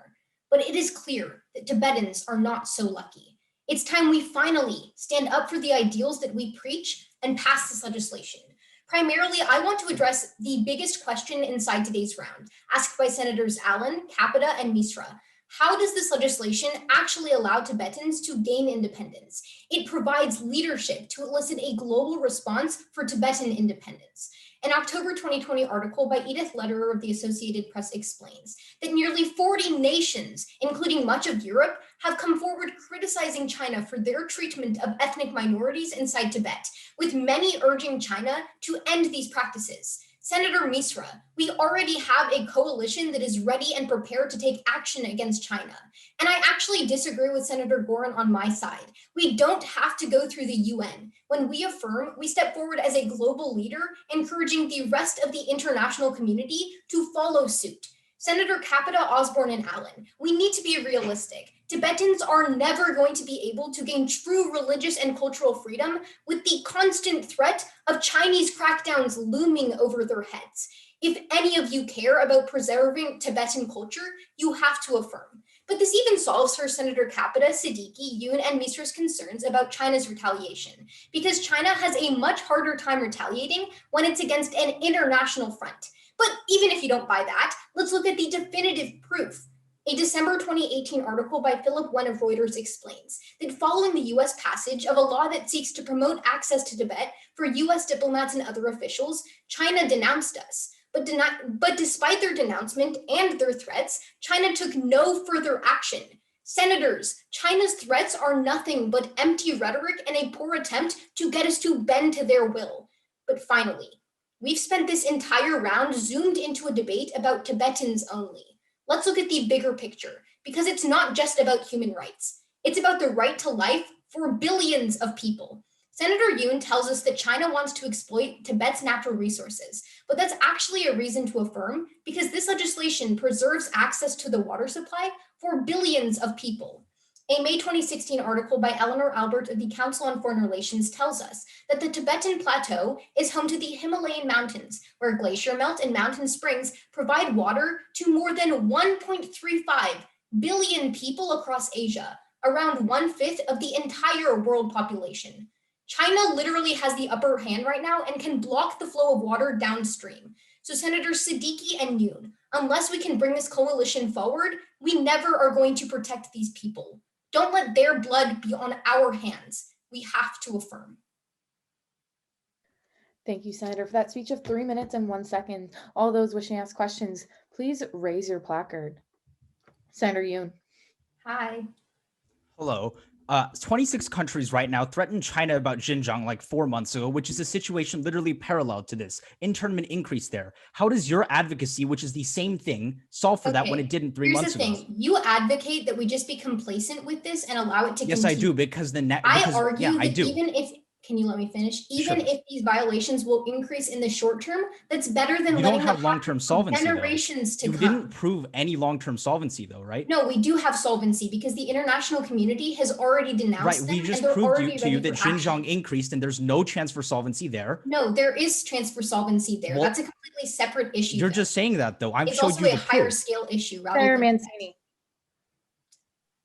Is there a way to stop acts of violence in Tibet besides just straight up invading the area? I would say no, but at least we can allow them to gain independence so that they don't have to worry How about would this let them gain independence? Please clarify. I literally explained in the beginning of my speech that when we have multilateral action from the 40 plus countries, Isn't only five let me finish my countries in the answer. United States doing 40 this? plus countries have already said that they're willing to Another denounce Senator Hassan Ali said 5. So what's the true number? It's 40. I literally told you in my evidence. Thank you, senators. That is the end of the questioning period. Seeing as that is the end of an affirmation speech, all those wishing to speak on the negation, please turn or raise your placards. Senator Mancini, you have the floor, uncontested. Fantastic. For the reference of the chamber, I am Senator Mancini. I am sure all the judges are ready if we've gotten this far. And I'm sure that the PO is ready as well. So I'm just going to get on with it. In just this year alone, senators, I have debated 5 of these Chinese bills discussing the sovereignty of several regions of China. Now, I know some senators in the room, like Senator Farage, may like to discredit me, stating that I am just looking up evidence and that that's the only way I have any expertise on this issue. But I can say with complete confidence that this is the most pointless China bill I have debated with all of my expertise. It is for this reason and many more that I stand in the negation for the following 3 contentions. Firstly, Tibet has never really been a country. Secondly, Tibetan leaders do not want independence. And finally, this bill would heighten tensions between the United States and China. Firstly, Tibet has never really been a country. Now, I first want to talk about Senator Pereira's claims that because Tibet was independent in the 1950s, it therefore should be independent today. What she fails to recognize is that Guangdong, Inner Mongolia, Shanghai, Hebei, and Beijing were all independent countries as well during the 1950s, meaning that if we are going to recognize Tibet purely because they're independent in the 50s, we have to recognize another 6 parts of China just to maintain logical consistency. I also want to recognize the fact that both Taiwan and China agree that Tibet has no right to exist, and that Tibet has been part of China since the Mongol-led Yuan dynasty back in the 12th century. And there's also a consensus in the academic world. Now, I also pointed out Senator Gu earlier in the debate who misrepresented what a Georgetown study stated. In the abstract of said study, it did recognize the fact that Tibet was of strategic importance, but 2 paragraphs down, it stated that the United States recognizing Tibet would be the equivalent of China recognizing Texas. This proves that either he did not bother to read 3 paragraphs down, or he just didn't bother to include it. Secondly, Tibetan leaders do not want independence from China. The Dalai Lama, the current leader of the Central Tibetan Administration, states that he does not want independence from China. And if the words of the Dalai Lama do not sway you, why not the Central Tibetan Administration itself? The supposed exiled government of Tibet does not even want independence in the first place. They simply want autonomy. And I also want to point out that Senator Siddiqui said that the Dalai Lama holds absolutely no right to actually rule on this issue. That's completely false. The Dalai Lama is the leader of the Central Tibetan Authority. This can be deciphered with a simple Google search in earlier research. I don't understand how that even made it into your final draft of the speech. Finally, this bill would heighten tensions between the United States and China. As I stated earlier, Chak Kai once stated that a war would be inevitable with the United States if we were to recognize Tibet. So I ask you, senators, if heightening tensions at worst could cause a war and at best will heighten tensions, why exactly is this a good move? I can't seem to fathom the ideas of the affirmation where we're okay with just possibly causing a war. Aren't we America first, not Tibetans first? So for those reasons I've listed, I would like to reassert my position in the negation. Thank you. I'm now open for cross-examination, points of further clarification. Thank you, Senator, for that speech of 3 minutes and 5 seconds. All those wishing to ask questions, please raise your placard. Senator Gorin. Hi, Senator. So China is continually encroaching their advances, correct? Yeah, they have. And Okay, they so have at been what throughout point- all of Asia. Okay, so at what point do you put your foot down? Well, I think that quite frankly, China is just doing what they've done for centuries and sinicizing the area. Can The China fact of the matter retaliate is that considering the COVID impacts? the impact, that the devastation on their economy as a result of our trade war? Can they retaliate? No. Of course they can retaliate. They can They don't have easily the declare war. capability. Does So the how United do States want war with China, Senator? Do we want to have a war with China? China is the only war would be economic, right? Do we want that though? We won the trade war last time. We got them to Senator concede. Mather, next on the question. Thank you. Hi, Senator. Does China have the economic integrity to sanction the whole world at once? Well, no, they won't. And in fact, China actually is coming out and it actually has an advantage in the third world with its One Belt, One Road initiative with 60 countries. It actually contradicts what you just said. So if we fight China with an international coalition, why would they ever risk multilateral retaliation? Well, China is actually the one with an international coalition. After Trump destroyed many of our relationships within NATO and in many parts of Asia, we actually are the ones with the lesser hand. And Okay, China so- has an advantage in technology as So well, historically, especially in the why South have we China always Sea, been the winning side? which I mean, the United States has not been Thank always you, the winning senators. side, That is especially the in end of the sanctions. questioning period. Okay, seen as the end of a negation speech. All those wishing to speak on the affirmation, please raise your placard. Senator Mather, you have the floor uncontested. I thank the chair. For the reference of my judges in the chamber, that's Senator Mather, spelt Mathur, speaking for the first time in today's legislative session, obviously the last. I'm going to go ahead and assume that all of my judges are ready unless I get some sort of verbal indication otherwise. Perfect. Throughout the course of today's debate, every single senator in this Congress has begun their speech with flowery rhetoric and heartwarming narratives in order to proselytize your vote. Let's start to actually become a beacon of equality all across the globe instead of just sounding like one. Allow me to do the crystallizing and show you why your next action should be affirming. Principally, pass to finally prompt Chinese action on their human rights violations. Senators Picciotto, Pereira, and the rest of the affirmative before me have all done a fantastic job of explaining why today's legislation benefits the Tibetan people specifically. Allow me to be the first to explain why it helps millions more. The Human Rights Watch explains in its 2020 report that China has been consistently complacent in addressing its human rights violations, retaliating and shifting blame whenever possible. For example, China and the United States entered a trade war over Hong Kong protests, and Australia was subjected to damaging tariffs after calling out COVID mismanagement. China has only been able to run free because of one reason: a lack of US involvement. The Guardian explains in January of 2021 that a majority of the reason why China was so bold in fighting back against criticism was the peripheral role of the Trump administration in cracking down on their violations. Passing today's legislation finally brings us to the forefront of the fight in the most prominent way imaginable. That's critically important for two key reasons. The first is that it brings special attention to the Tibetan crisis. Currently, China is doing everything possible to shift the global eye away from Tibet. Quartz explains in March of 2019 that the optics of urgency spotlighting the Uyghur Muslims, such as satellite photos of camps and reporting by journalists on the ground, are missing from the Tibet narrative due to Chinese security crackdowns, making it harder to get global attention. Senator Osborne, when Tibet gets into the international spotlight, they don't even need to gain independence because China gets the burden of action with the world watching.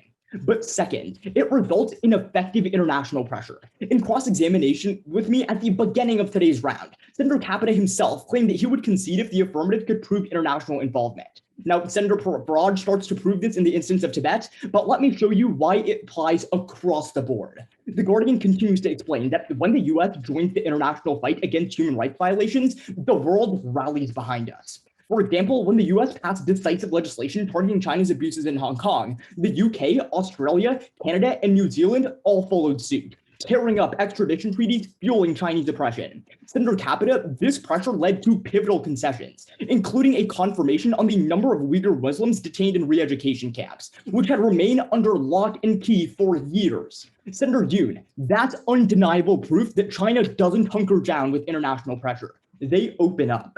So, Senator Allen, I concede. We do undo Tibet's current negotiations, but by doing so, we spearhead the international pressure that they need to ultimately succeed. Look to Senator Gu and avoid the empty promises we've seen by China under human rights for decades. We can always provide an excuse for inaction, but let's make sure that the negation isn't one of them. Affirm. Thank you, Senator, for that speech of 3 minutes and 2 seconds. All those wishing to ask questions, please raise your placard. Senator Yoon. Thank the chair. Senator, for your impact to reach fruition, you need to prove one thing, that China actually backs down when we pass. I proved to you they just ramp up rights violations. How do you reach your impact when China just turns around and does that? Right. The critical difference is that when we pass, the whole world rallies behind us. I tell you, 26 countries condemned Xinjiang, which is like 20 miles from Tibet. Did Xinjiang see any solvency, or did they see more internment? Right. Condemning and posturing is totally different than passing decisive legislative This is a action. resolution that says we're going to Hong Kong. suggest that the UN consider independence, right? It Right, says that the we're going UN to isn't suggest. involved here. Senator Read the Allen, resolve next line of section. questioning. Thank you. China has used unilateral veto power within the UN 3 times in the past. Why would this movement be any different? Because the UN wouldn't be involved.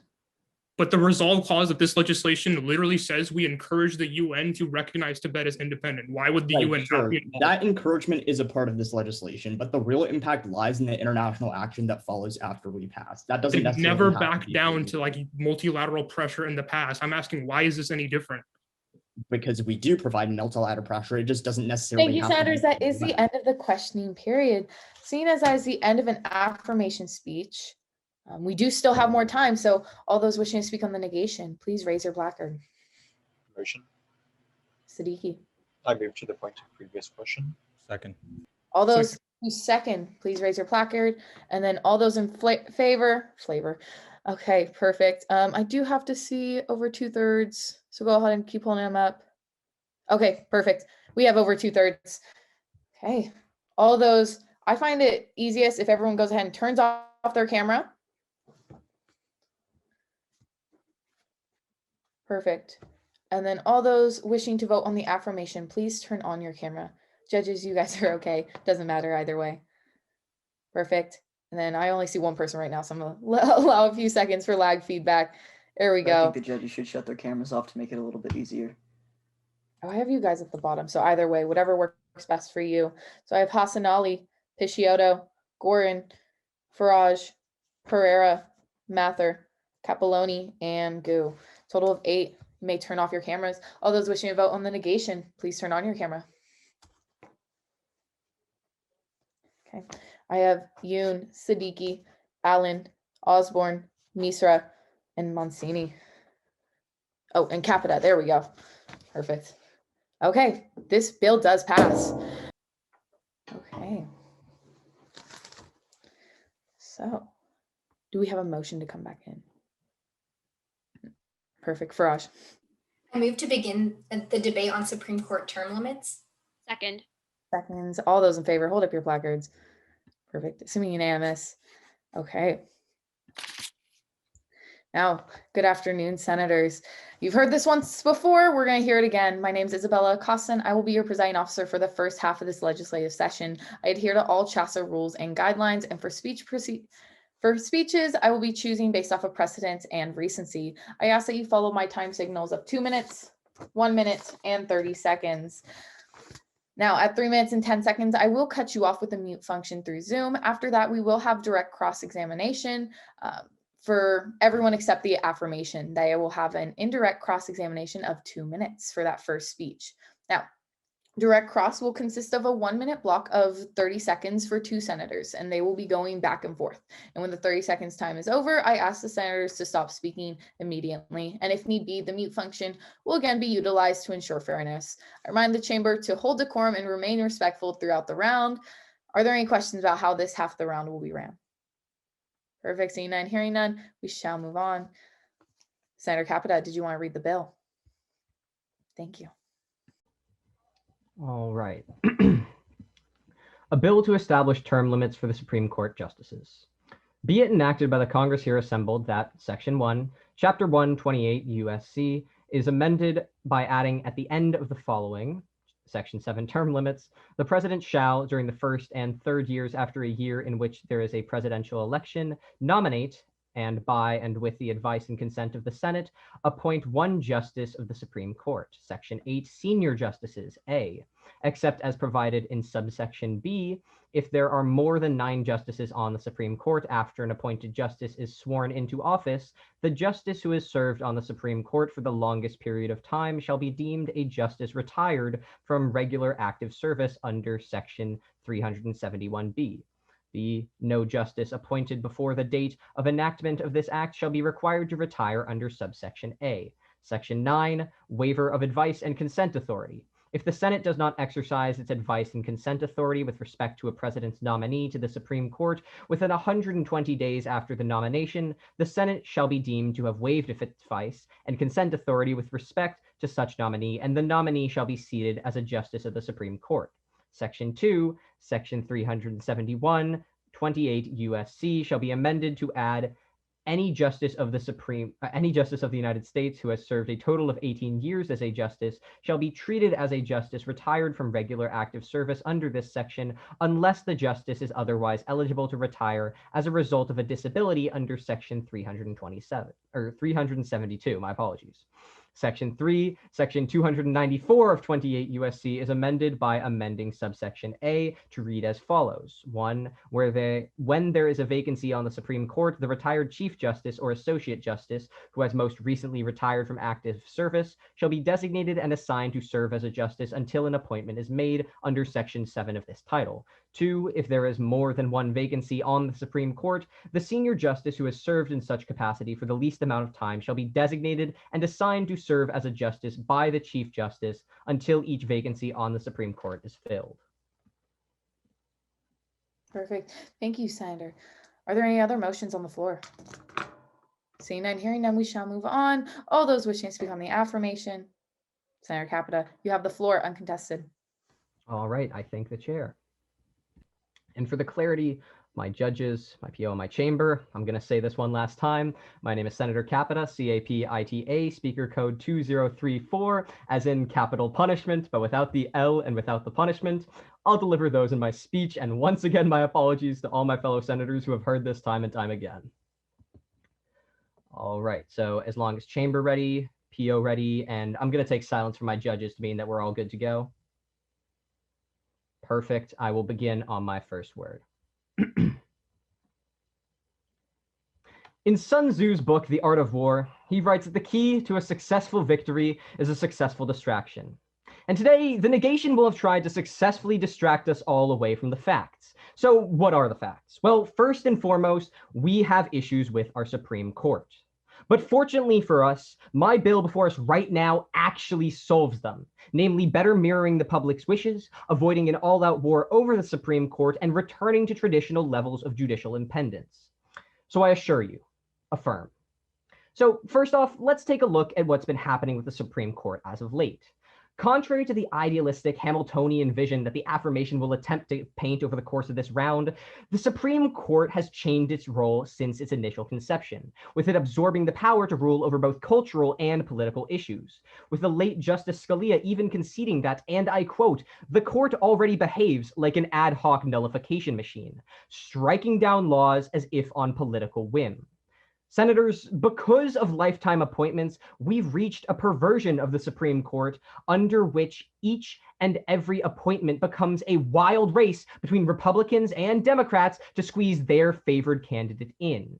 So it may have been the intent of the Founding Fathers to establish this rule in order to prevent the country and the court from becoming a political organization, but spoiler alert, it already is. Additionally, according to a 2014 report by Northwestern University School of Law professor James Lindgren, term limits would help us usher out judges with mental decrepitude, loss of stamina, eliminate strategic retirement for political reasons, reduce animosity in confirmation, and return to traditional levels of judicial appendance, returning us to the historical precedent of shorter term limits and reducing widespread political dogma. But that's an expert opinion. What do our constituents think? Well, according to a 2018 Joint Global Strategy Group and Public Opinion Strategy study, 76% of Americans agree that the Supreme Court should be subjected to just as much public scrutiny as the president and Congress. And 68% of Americans disagree with the claim that Supreme Court justices are in touch with their constituents, with Vox, The Atlantic, and Morning Consult all publishing supporting articles with testimonials of countless individuals who support the shift. On top of all this, senators, it increases diversity, eliminates politically motivated retirements, and according to a 2015 Economist article by SM, reduces the gap between the enrobed ones and the everyday citizen. So ultimately, regardless of what the affirmation comes up here and says, my apologies, the negation, the key takeaway of today's round is that while they're arguing on the premise of flawed historical significance, the affirmation is actively taking a step to better the lives of our citizens, to prevent the nation from tearing this nation apart. So I urge you, side with common sense, side with logic, and side with reasoning. Side with the affirmation. Thank you. Thank you, Senator, for that speech of 3 minutes and 3 seconds. All those wishing to ask questions, please hold up your placards. Senator Pereira. Hi, Senator. Great speech. So is the Supreme Court currently representative of the American constituency? Not at all, Senator. Okay. Senator Misra, you have the floor. Hi, Senator. I'm just wondering, what's the only measure in place that keeps the Supreme Court apolitical? All right, so I understand what you're getting at here. You're trying to say, well, lifetime tenure is the only way that we're keeping it apolitical. But that's based on the assumption that the current system isn't politicized, which I explained in my speech it actually is. Senator Montanini. I can get it. Oh, it's Mancini, but no worries. Will this bill do anything to prevent the political shenanigans that occur every 4 years when a justice dies or retires during an election year? Right. So I'm not saying it's going to entirely eliminate that, but it's going to be taking a step in the right direction, seeing as there's going to be a constant cycling of judges, meaning that one bad choice is going to cause less detriment than within the status quo. Senator Yoon. Doesn't that also mean that one good choice could be just like swept out the door immediately? If you want to phrase it like that, Senator, sure. But ultimately, the fact still stands. This is going to lead to more overall progress, a better representation of the American constituents than the current court is. Seeing as there are no other questions on the floor, all those wishing to speak on the negation, please raise your placard. Yeah. Perfect. Senator Gorin, you have the floor based off of recency. I thank the chair for the judge's reference. My name is Senator Gorin, spelled Gorin, and I'm speaking in the second time in this session, this time on the negation. When everyone's ready, can I please get some indication? Lovely. Alrighty. Lady Justice is often depicted wearing a blindfold and holding the balance scales, but since today's legislation tips these scales of justice so that they are no longer balanced, we must negate. First, passing today's legislation increases partisanship by inserting politics into the law. The Harvard Political Review explains on November 14th of 2020 that the Supreme Court has actually proven itself to be an exemplar of nonpartisan federal government, because despite justices having their own political beliefs, they must refrain from allowing their biases to manifest in their judicial opinions and rely solely on interpreting the Constitution. So, Senator Capita, the current methods enable for this to happen. So what exactly changes? Today's legislation changes the trust by increasing presidential influence within the judicial branch. Section 1 establishes the framework for phasing out current justices with a new justice nomination every 2 years, and Section 2 forces the current justices who have served over 18 years into retirement, meaning that President Biden would automatically be given 3 justices who have to retire by reaching the 18-year mark, plus 2 more over the next 4 years he's in office. This backs his political agenda without check, because his party is in control of the House, the Senate, and the presidency. Opposing parties keep each other in check. An article published by Columbia Law explains on November 25th of 2014 that enabling term limits for Supreme Court justices would exacerbate the court reflecting the president's political opinion rather than uphold the Constitution. This is because the president would be more incentivized to nominate justices to further their own political agenda. We've already seen presidents like FDR try to do this using a different tactic. Senator Capita, the war only gets worse when we increase the presidential power in this case. Today's legislation transforms our courts into a political playground, preventing the checks and balances necessary to ensure judicial and executive branches do not extend their power too far. Next, passing today's legislation increases corruption through lobbying. The Philadelphia Inquirer explains on September 24th of 2020 that term limits of the Supreme Court increases the likelihood of justices being influenced and tailoring their rulings to curry favor from potential employers. Professor Vladek from UT Austin School of Law explains on March 7th of 2017, the term limits would exacerbate the political problem by securing and predicting schedule of when future seats open, enabling stalling, horse trading, and other forms of political machination. So Senator Capita, strategy only increases when there's a greater opportunity for abuse. And that's exactly what today's legislation does. It injects this opportunity. Our justices should always be fair, nonpartisan, and without agenda. But today's legislation opens the door to enable the opposite, threatening our judicial system, and which is the key to ensuring the rights of the people. Moreover, Section 1.8 enables the executive to bypass the Senate if they are in a deadlock or still continuing investigations or inquiries beyond 120 days, to automatically seat someone on the bench solely based on presidential nomination without the backing of the Senate fortifies presidential powers, enabling further corruptions. Senators, let's lift our blindfolds and see clearly that the letter of the law is in our hands. Always uphold the scales of justice and ensure they remain balanced. Thank you, Senator, for that speech of 3 minutes and 2 seconds. All those wishing to ask questions, please raise your placard. Senator Gu. Isn't there already a lot of partisanship in the existing Supreme Court? I would say sure. Yeah, so But the president no one- already, sorry, if I can continue. The Yeah, president already has an incentive to pick a justice that'll advance his agenda. How does this legislation increase that? Right. So whenever you tie it to a specific year, now there's going to be increased pressure for that. But then again, you're now ensuring that Mr. Biden has more power because there's no Wait, opposing How? party. So you say that Biden is able to five appoint. justices. He's Sorry? going to get to like 5 justices. What is the Automatically. guarantee? Senator Ali, They're next forced line. into retirement. Thank you, Senator. Hi, Senator. So continuing off that line of questioning, you specifically said in your speech that the Supreme Court should be nonpartisan.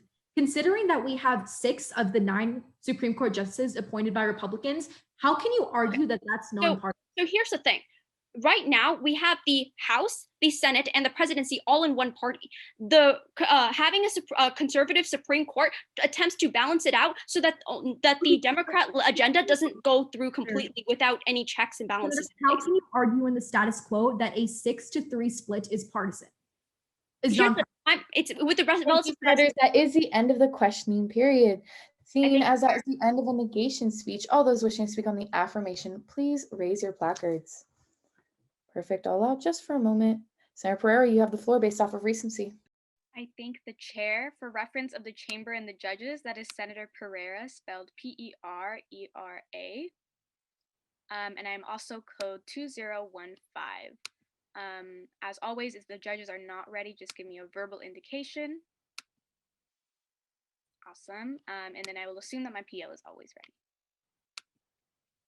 ready. And time will start on my first word. Senators, just last year, we mourned the loss of one of our most influential Supreme Court justices.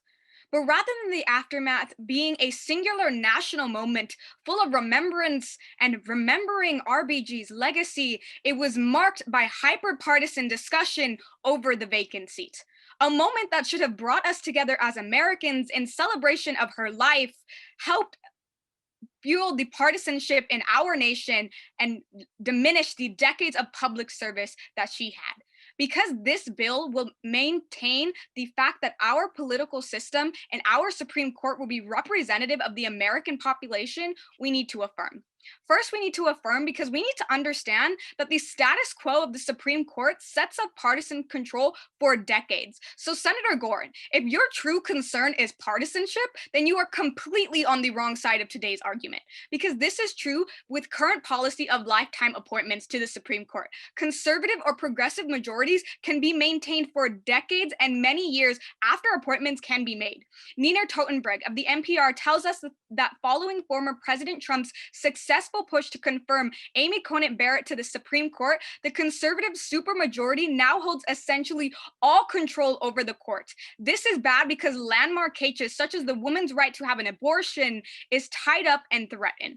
6 current judges on the Supreme Court have clearly expressed anti-abortion sentiment, but this is just the tip of the iceberg, because landmark rulings such as this one and the right to gay marriage can be shifted because of the supermajority.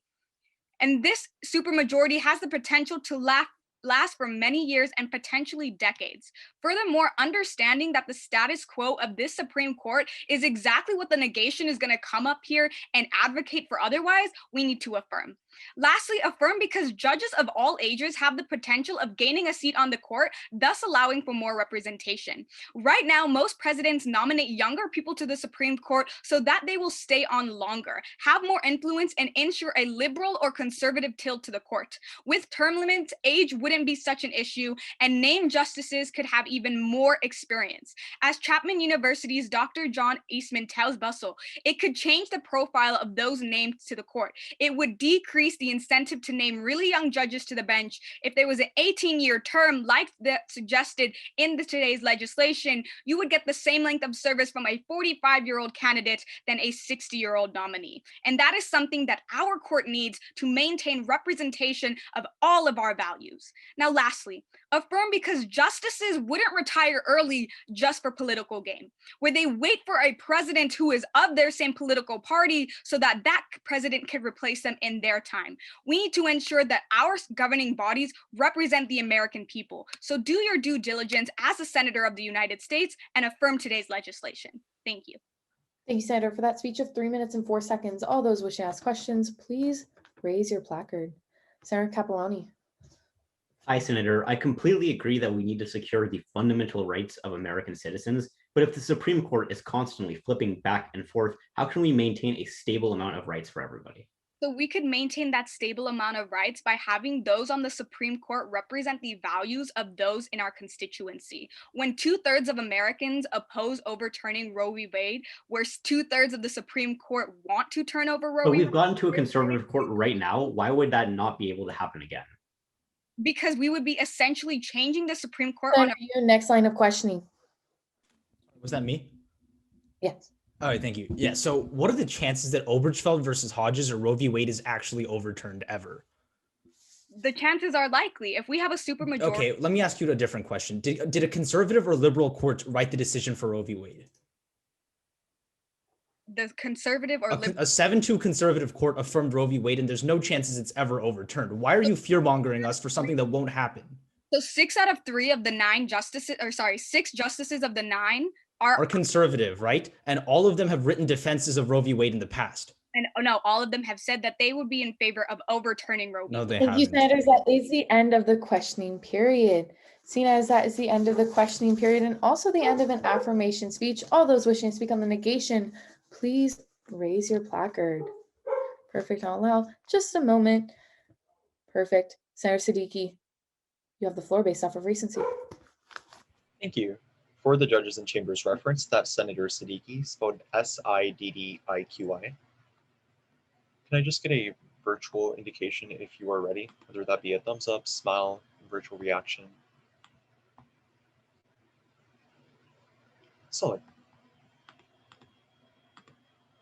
And I'm looking down constantly because I am trying to time myself.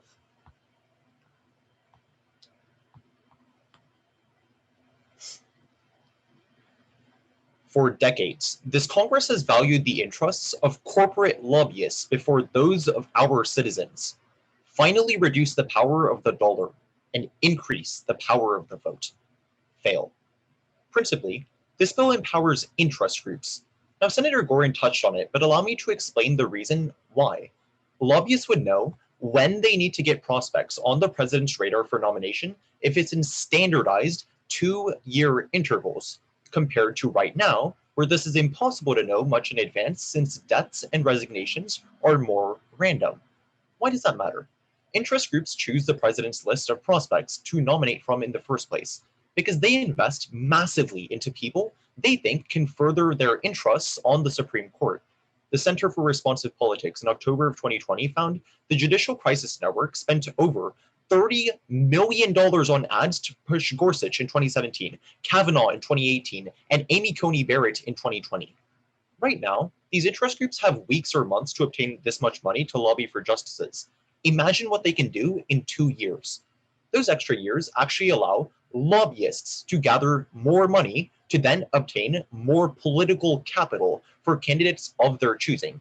Senator Pereira, is that really power to the people? Why is that so dangerous? Interest groups, preferred justices, now hold seats on the Supreme Court, meaning interest groups decide case outcome.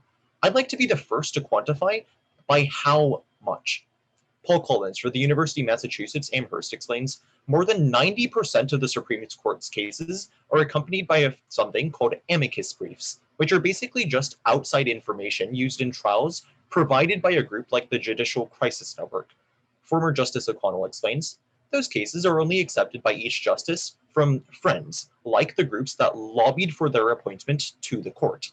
So when we increase the role interest groups have in justices getting nominated, we strengthen their friendship, and justices accept more of their amicus briefs. But how much do these amicus briefs from these special interest groups actually affect decisions? When more amicus briefs are filed in support of the liberal position, the same study found, the court is 25% more likely to decide the case liberally, with conservative filings being a similar story. So when we increase the acceptance and use of amicus briefs, lobbyists' sway on case outcome increases massively. Senator Capita Pereira and the rest of the affirmative wants to make the court more independent, but when 1 in 4 court decisions are decided by corporate lobbyists, the concept of increasing independence is what mandates you negate. And Senator Hosanelli and Pereira, the majority of justices being conservatives or Democrats doesn't matter if each and every one of them is now a puppet of corporate interest. Supreme Court rulings alter the lives of Americans for decades to come. Don't put the course of history in the hands of the greedy. Thank you, Senator, for that speech of 3 minutes and 7 seconds. All those wishing to ask questions, please raise your placard. Perfect. I'll allow for just a moment. Okay. Senator Farage, you have the floor. Hi. Hi, so if appointments are going to vary on party lines, doesn't that mean that amicus briefs happen on both sides? Yeah, they do. Okay, so if they happen on today. both sides, where is the incentive for people to keep pushing for their ideals if both sides are ultimately weighing each other out? They're not weighing each other out because the Why court not? has an odd number of people. So if there's 5 conservative and you're getting lobbied for Right, 5 but we're not saying that every single person is going to actually comply with these and accept these briefs, right? every single person in history on the Supreme Court has accepted amicus briefs. Okay, but either way. Senator Osborne, next line of questioning. Hi, Senator. So if term limits cause conflict of interest, by that same logic, why don't we eliminate term limits for the president and vice president? I mean, Senator, they don't get amicus briefs from corporate Right, lobbyists. they get lobbied, don't they?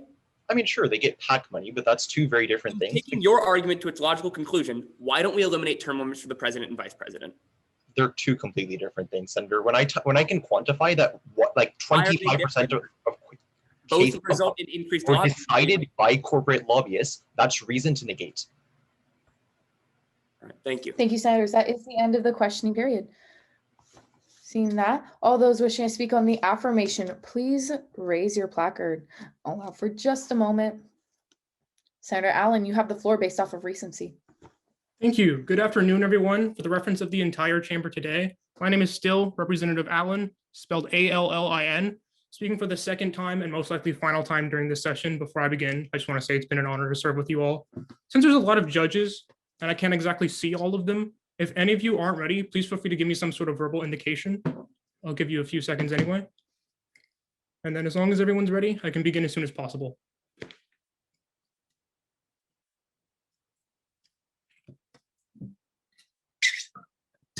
Sorry, really quick, can you remind me which side you're on, after neg? Oh, I'm on the affirmation. My apologies.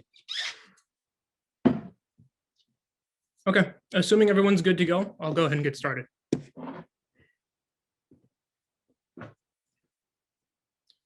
For over 2 centuries, we've championed a system of checks and balances between the 3 branches of our government. But the ultimate check on our government is the people. And yet for so long, they've been left powerless and voiceless when it comes to our nation's most important decisions. Pass this legislation to empower the people once again.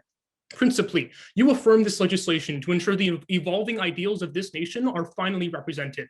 So far, nearly everyone on the negation, from Senator Gorin to Siddiqui, has told you that more judges will continue to be appointed on partisan lines, and yet no one has proven why this assumed increase in polarization is actually a reason to fail.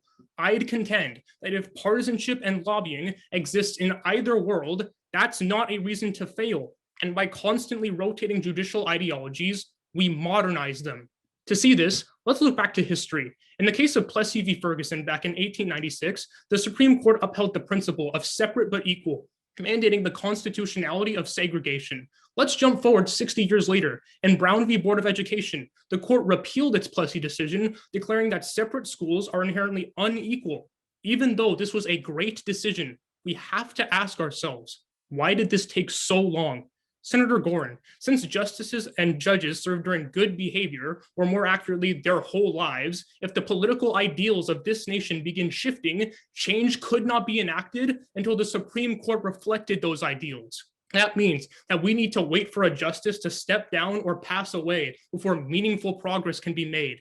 This legislation changes that because by appointing new justices every presidency, we ensure that the political views of the court will be more in line with moral norms as society evolves, and our Constitution can follow suit.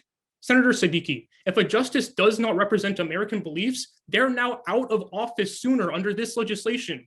When this nation goes through radical change, our outdated court system holds back legal and societal progress. With term limits, our justice system is enabled to modernize as the political values of this country evolve. Why is that so important? Ultimately, by affirming, we ratify the doctrine of a living constitution. As David Strauss, a professor at University of Chicago Law School, writes in September 2010, an unchanging constitution would become a hindrance, a relic that keeps us from making progress and prevents our society from moving forward. Just imagine if our constitution stayed the same since James Madison wrote it. This evolving interpretation is why marriage is available to all, why DACA recipients can still live the American dream, and why every American, no matter their race or gender, has the power to express their voices in this democracy. Today, this Congress finally has the opportunity to take responsibility for our complacency in the past and once and for all stand for future progress. The will of the people cannot exist if their voices can only be heard once every generation. Empower them to be heard once and for all and pass this legislation.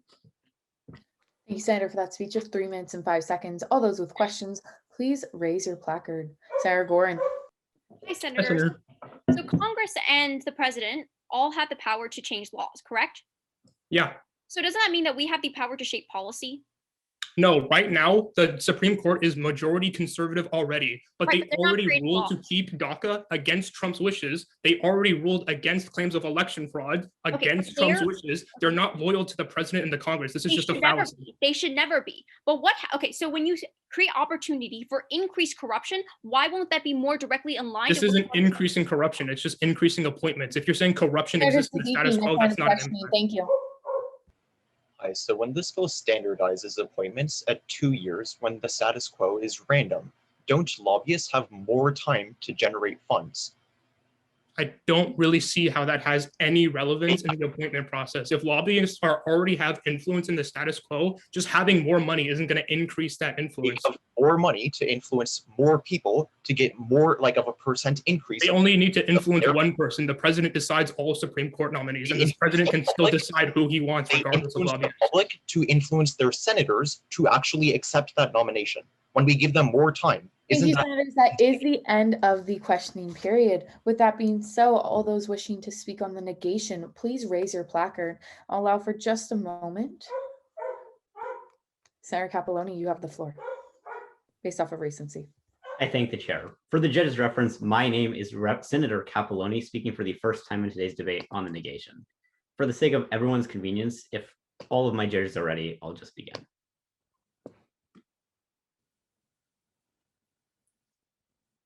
Every day, this Congress comes to work pledging to support the American dream. But with income inequality at the highest level it's been in over 100 years, our dream has remained just a dream. I'm tired of having my constituents underrepresented and unheard. Fail this bill to avoid giving corporations another way to influence American politics. Right now, justices are given lifetime appointments, and there is a key benefit to that which hasn't been mentioned yet. Armando Guia for Yale University explains in March of 2018 that justices have no reason to please lobbyists because they'll be a justice for life. What does that mean? Justices make beneficial and unbiased decisions, knowing that lobbying and money won't change their actions as their position is secured for the rest of their life. However, when we pass this bill, we make the Supreme Court just as beholden to big money as Congress is in the status quo. Senator Siddiqui makes the right argument, but for the wrong reason, because Senator Allen is fundamentally correct. Amicus briefs and money are happening right now in the status quo. But Susanna Sherry, a law professor at Vanderbilt, explains when Supreme Court justices have term limits, they have to think about what they are going to do after they leave office, which means they aren't as immune to corporate influence. This creates a revolving door where Supreme Court justices are offered lucrative positions at lobbying organizations. Craig Holman, former senior policy analyst at the Brennan Center for Justice, finds that we see this exact trend in Congress, where Congresspeople are more likely to make decisions that help corporations in return for extremely high-paying jobs at lobbying firms that help those corporations. We saw that with Senator Evan Bayh, who after a career of passing policies that benefited them, got a lucrative position at McGuire Woods and Apollo Global Management. But why is it so harmful that we increase the power of lobbyists? The Atlantic writes in 2015 that lobbyists are funded by business and corporate interest, which have more leverage to try to push through Supreme Court decisions that help companies at the expense of ordinary Americans. Senators Pereira and Allen want to help everyday Americans and make the Supreme Court better reflect their interests. This bill does the exact opposite, especially because vulnerable Americans rely on the Supreme Court to have healthcare. A Supreme Court that is more influenced by the pharmaceutical industry would be less inclined to uphold government policies that cover our constituents who need it most. That means that rulings like the Supreme Court's 6-3 decision in King versus Burwell to uphold the ACA would swing the other way, and the Affordable Care Act would be no more. And when CNBC reports in 2019 that 20 million Americans rely on government programs like the Affordable Care Act to buy life-saving medicine, we cannot afford to jeopardize our constituents' well-being by letting corporate money determine Supreme Court decisions, especially when 45,000 Americans die every year due to a lack of medical care. For these millions of Americans, life-saving medicine isn't saving lives because we are playing politics over the people. Senator Capito, remember your unheard constituents. Do not stifle their voices further, because this bill makes the American dream a nightmare. Fail. Thank you, Senator, for that speech of 3 minutes and 9 seconds. All those wishing to ask questions, please raise your placard. Senator Picciotto. Hi, Senator. So if you have this great worry that corporations, lobbyists, whatever, are going to influence Supreme Court justices, are these really honorable people that we should be appointing in the first place? Senator, I completely want these people to be honorable, but at the end of the day, money is the main concern for a lot of people in So when a politics, president is regardless of who choosing they are. justice to appoint, are they choosing people that aren't honorable and that we shouldn't be trusting to hold the highest office of court in the land? Well, Senator, I think that depends on the individual appointment, but regardless of that, if there is money available, these justices now have a life after the court, and they have to be working their entire term in order to help Senator Capito, next line of questioning. Senator, is the Supreme Court currently representative of the American people? Not entirely, but it could be much worse. Right, so it's not entirely representative of the people. So by cycling out justices on a regulated basis, isn't that ensuring that we're going to actually mirror current societal No, because values? those justices are now going to be representing the corporations who are being able to give these justices millions upon millions of dollars if they support them throughout their term. But Senator, isn't that based on the assumption that these justices are going to be corrupt? Shouldn't we have a little more faith in the moral I would love fiber if of our Supreme nobody was Court? corrupt, but we see in Congress, the Senate and the presidency. Right, but the Supreme Court is not the Congress That is or the the end Senate. of the questioning period. Seeing as that is so, all those wishing to speak on the affirmation, please raise your placard. My dog goes off in the background. Perfect. Senator Osborne, you have the floor based off of recency. I thank the chair. For the reference to the chamber, my name is Senator Osborne, spelled Osborn. And speaking for the first time on this piece of legislation on the side of the affirmation, if I could just get a thumbs up from the PO when they are ready, and then the judges, same as Senator Allen. Since there's so many of you, I'll just take silence as acceptance. I will be using my phone on airplane mode as a timer. So again, if I'm looking down, it's because I'm looking at that. So with that, with all that out of the way, time is going to start on my first word. My fellow senators, the reason America has been able to stay a major superpower for so long is that we have constantly changed and adapted well to fit any and all new circumstances that have come our way. It is because of the spirit of adaptability and change that has allowed our country to thrive and allowed us to make it this far that I stand in the affirmation of today's legislation. First, let's talk about why term limits for Supreme Court justices would align with our democratic and constitutional ideals. The whole reason for having these lifelong tenures was to reduce the politicization of the Supreme Court. However, in recent years, that practice has proven to do just the opposite. Senators Caput and Pereira bring this up, but they fail to explain how this bill solves that. Allow me to. Senator Gordon, in the status quo, presidents are already incentivized to select nominees with records that align with their own party. While it is likely that presidents will still choose justices that align with their values, that singular choice will have less of a long-lasting impact on the country's future under the affirmation world. It is because term limits will decrease the significance of each appointment that we see decreased politicization under the AF. Supreme Court Justice Kagan agrees, stating that 18-year terms would take the high stakes out of the confirmation process. Additionally, each president will get to appoint 2 justices per term, inevitably balancing out to best represent the views of the populace. In the status quo, random happenstance allows for wild variance in the amount of justices appointed per president. And over even a short period of time, that imbalance can prove to go against the will of the people. That is why, according to Fix the Court, 78% of Americans find lifetime terms to be problematic.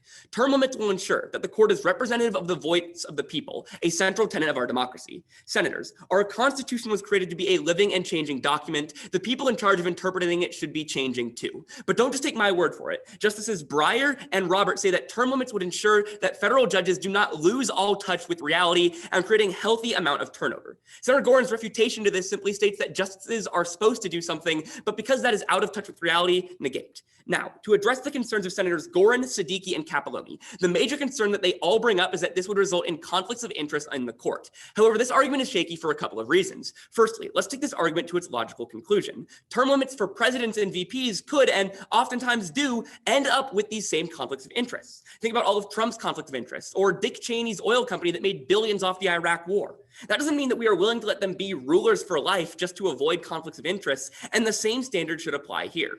But secondly, we should be more concerned about Supreme Court justices' conflict of interest in the status quo.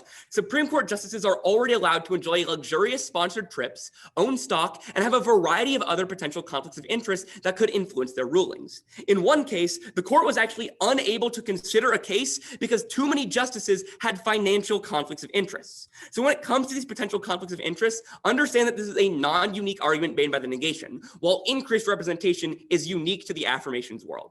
Overall, this piece of legislation is a necessity because it will ensure that our democratic ideals are upheld and represented in the Supreme Court. It is supported by those on the bench, and the concerns of the negation are unfounded. For all of these reasons, I urge an affirmative ballot. Thank you, Senator, for that speech of 3 minutes and 6 seconds. All those wishing to ask questions, please raise your placard. Senator Mather. Hi, Senator. Would you agree that public trust in the court is an accurate measure of how well we're representing our constituents? I'd say so. Okay, so what's the current state of that public trust? Well, I tell you right now that 78% of Americans believe that in general, the life term system is problematic. So it doesn't matter about what it is right now, but the system as a whole over time is a problematic system according to the American. Right, so why is that? Because the lifetime system allows for increased politicization and so if the negation proves that we decrease Senator Gorin, next line of questioning. Hi, Senator. So we both agree that corruption is a bad thing, right? Yes. Okay, so the court's the last line of defense for individual rights, correct?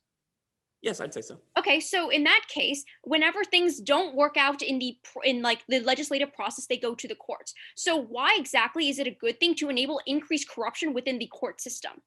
I tell you that that's simply non-unique to the negation world. In the affirmation, or in the negation world, we still. How does it not get worse? How does it not get worse? Why not?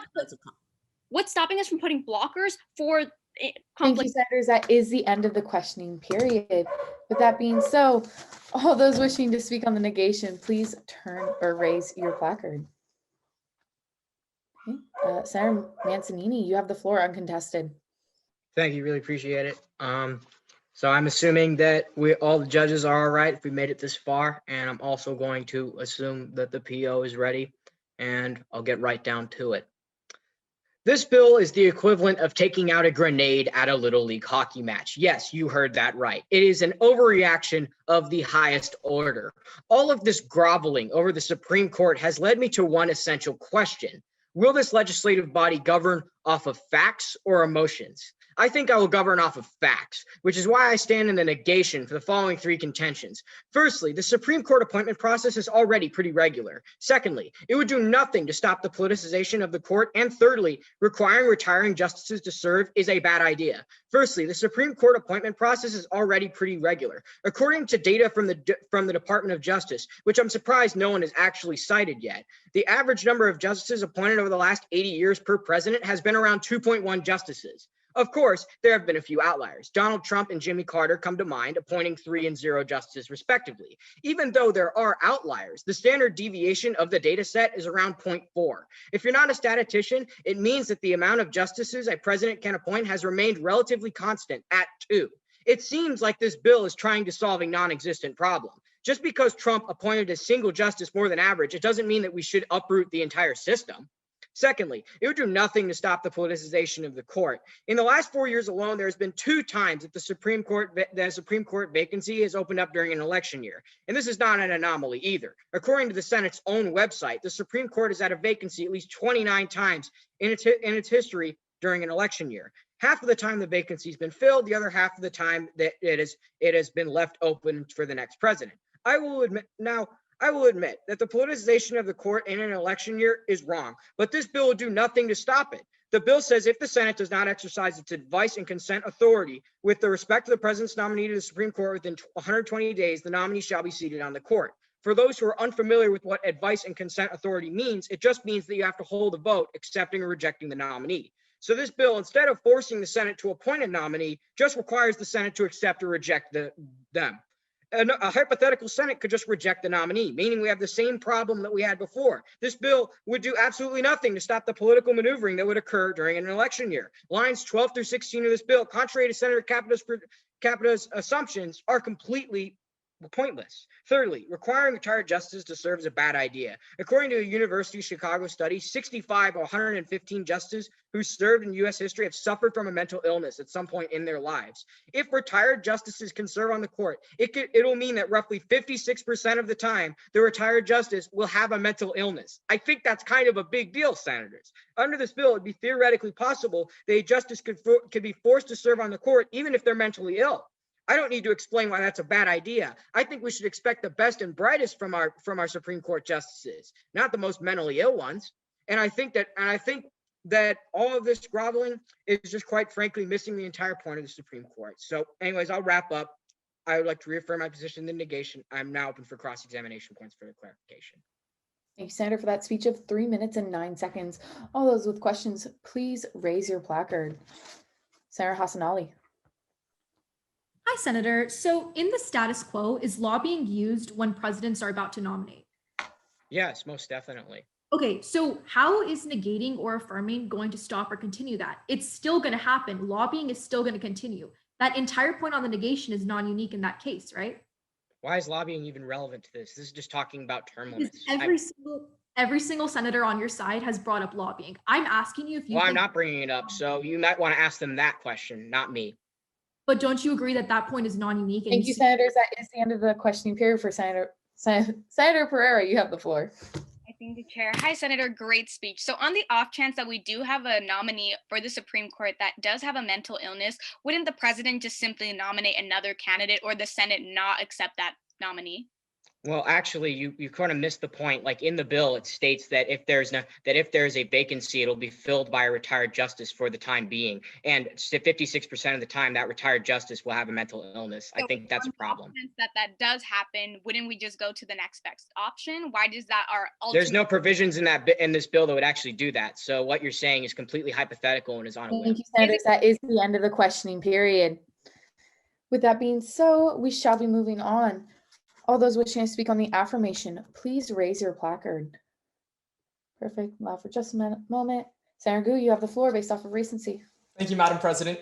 For the second time, actually for the first time in this session, that's Senator Gu, spelled G-U. My speaker code is 2005 for the judge's reference. If I could just get some sort of indication from my judges, like a thumbs up, whenever y'all are ready to go, that'd be great. Thank you. Thank you. Cool. Thank you. Thank you, Judge Xiao. And from the last judge, if like a simple reaction or something in the chat would be fine.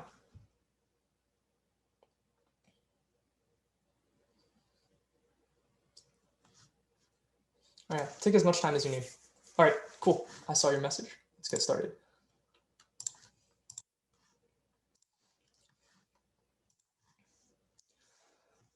When the Constitution created our judicial system in 1789, its intention was always to serve above politics. In recent years, this sacred precedent has been thrown into jeopardy, with the court being labeled as nothing more than a political tool of the legislative and executive branches. It's our duty to rid it of that reputation. That's where today's legislation comes in. First off, the advocacy of Senators Gorin, Siddiqui, and Capelloni is that justices become subject to lobbying. First off, I find it hard to believe that justices will try to curry favor from a future employer that they haven't even met. And second, none of you have actually proven that the likelihood that these companies actually end up in a Supreme Court trial where lobbying even becomes consequential. Let's debate about reality, not fantasy. But Senators Gorin and Mancini, you're also worried that the courts become more partisan. I agree with Senator Allen. The president will continue to appoint judges that serve their agenda whether or not we affirm. But whether or not the courts are actually becoming more partisan doesn't matter nearly as much as how our constituents perceive the courts. Because since Senator Capito's first speech in the round, we've heard that Senate confirmation battles have become incredibly intense as of late. I want to be the only person in today's round to explain what effect this has on the public's impression of the courts. 538 Analytics writes in October that these over-politicized confirmation battles have decreased public's trust in the Supreme Court, as they've caused people to doubt whether the court is still nonpartisan. But Jamal Green, a professor of law at Columbia University, writes that term limits decrease the stakes of judicial confirmations because senators now know that each justice isn't sitting on the bench for 30 years, causing the intensity of these battles to decrease. Green furthers that by removing politics from the courts, we finally give the people a reason to put their faith in the scales of the law. So, on this idea of trust, why is it so important that the public trust the Supreme Court? Well, David Rotman at the University of Nebraska Public Policy Center writes that public trust in the Supreme Court tends to shape the general attitude towards the court system as a whole. After all, if the highest court in the land isn't nonpartisan, how can you be sure that your local court is even fair? But the main judicial branch in 2018 writes that when trust is low, the public is highly likely to believe that the courts are biased against them and are less likely to comply with court-ordered rulings. So even though the Supreme Court doesn't dictate the lives of individual Americans, the influence it has on the smaller courts most definitely does. And what good are the courts when the decisions they make aren't followed? What good are the courts when they're seen as nothing more than a pawn of the government? What good are the courts when this Senate tears down its legitimacy and hangs it out to dry? Senators Gorin, Siddiqui, and Capelloni, even if justices make a few rulings in favor of a company or employer, if the public finally trusts our courts nationwide, that is undoubtedly more important for American democracy. Only one side of today's debate is committed to upholding the checks and balances established in our Constitution. So in today's hearing, the affirmation versus the negation, the verdict is clear. The affirmation wins. Thank you, Senator, for that speech of 3 minutes and 5 seconds. All of those questions, please raise your placard. Senator Misra.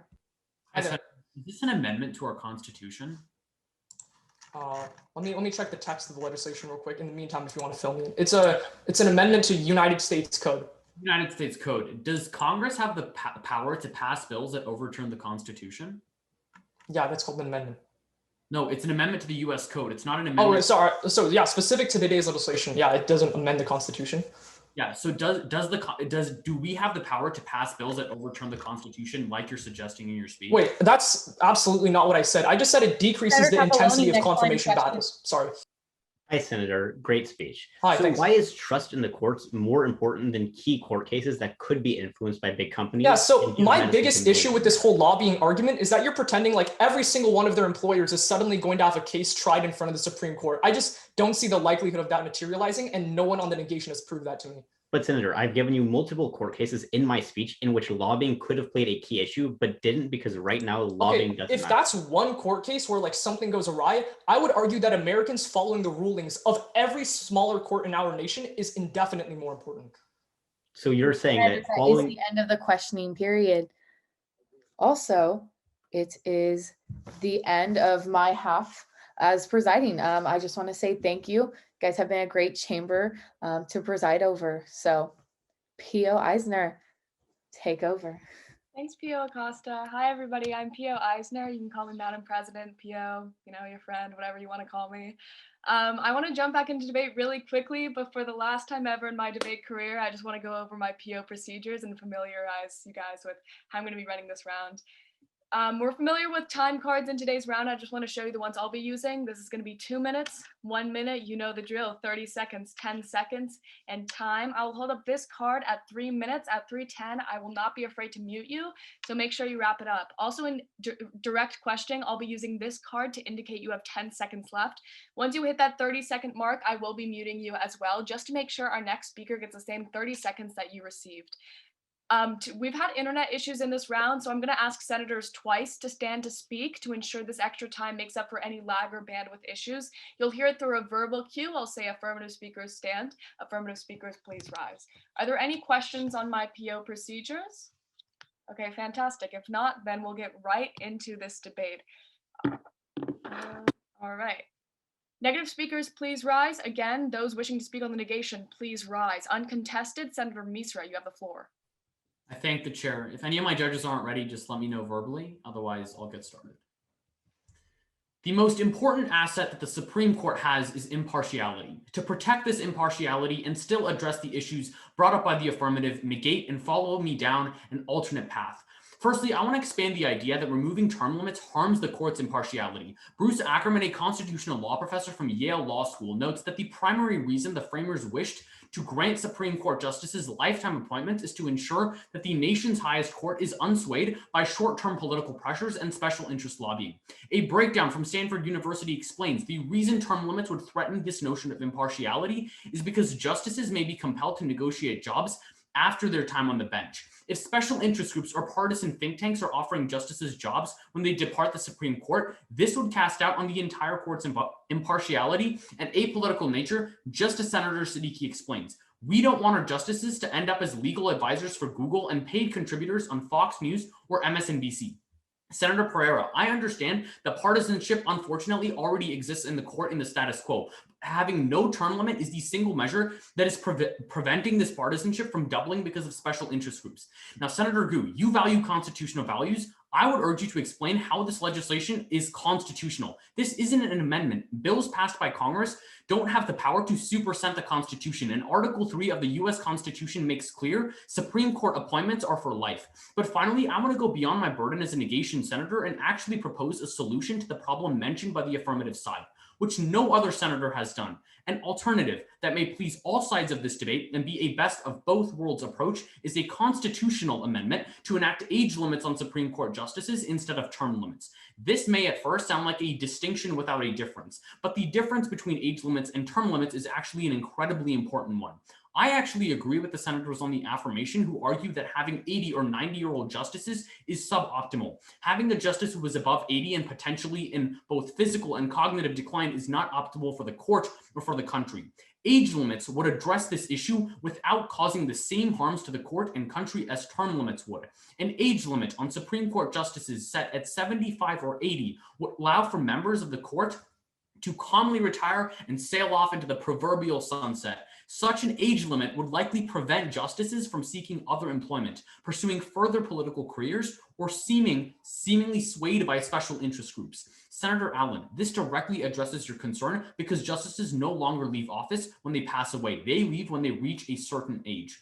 I urge senators on the affirmative to present how this legislation is constitutional when virtually all constitutional scholars agree that it is not, and present why term limits are a better alternative to age limits. But ultimately, I urge my colleagues on the affirmation to join the right side of this issue and negate. That speech was 2 minutes, 54 seconds. Questioners, please rise. We'll start off today's questioning period with Senator Allen. If a justice is appointed and doesn't represent American beliefs because of lobbying or party loyalty, why is it better that that justice is able to serve on the court for a longer amount of time? What I'm saying, the longer amount of time doesn't, if you follow my alternative, they still have an age limit. So that your alternative isn't unique to this legislation. This legislation doesn't prevent age limits in the future. I'm asking, why is it better that term limits don't exist for these corrupt justices? What I'm saying is the issue of partisanship does exist.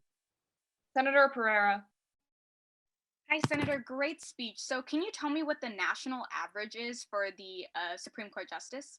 I'm not sure, but you can enlighten me. Yeah, so the national average is actually 16 years, which is actually less than what the term limit is established in this legislation. So essentially, the only thing we're doing is having that phasing out process. Wouldn't that essentially eliminate the concern of lobbying in your argument?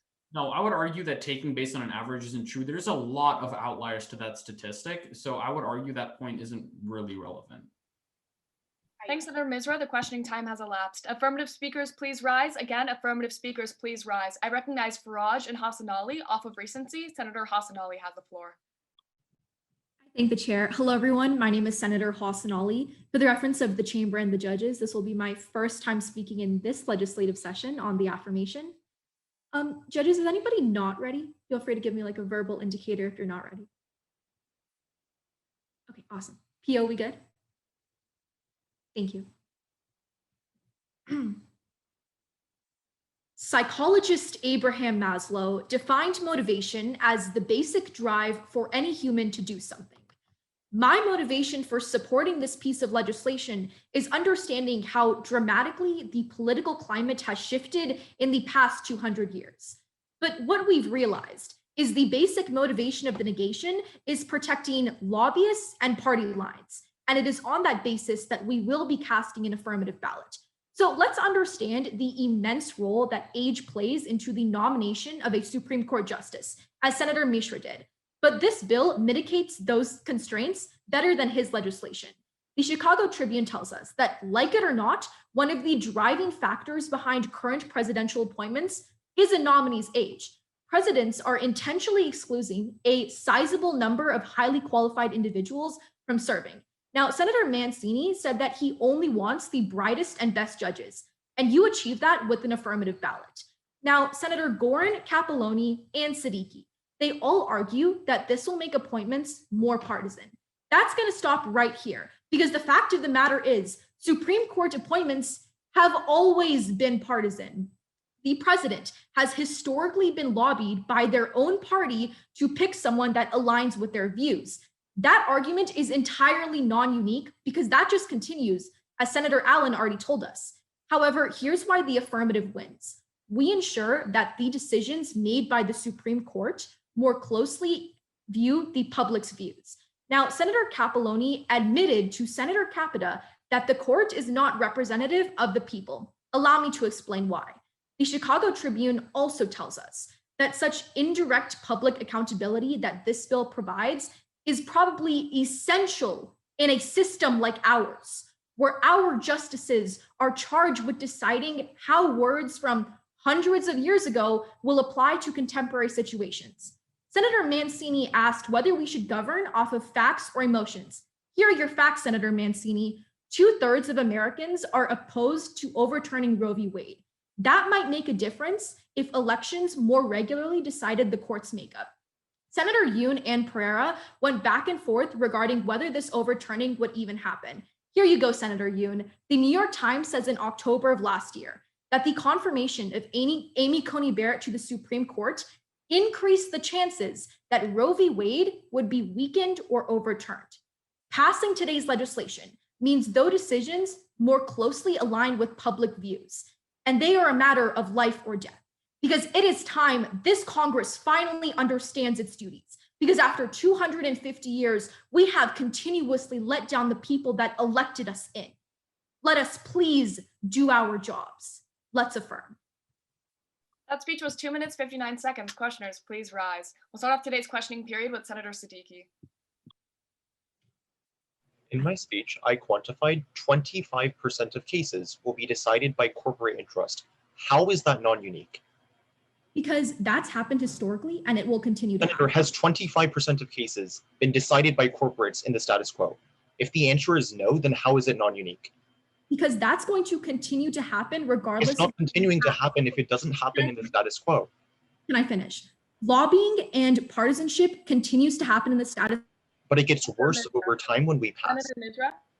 Hi, Senator. Bouncing off that line of previous questioning, does current partisanship happen because of the president or because of potential future employers for justices? In the status quo, it happens because of the president. So wouldn't you argue that if we pass, it's going to happen because of the president and future employers, thereby doubling the partisanship?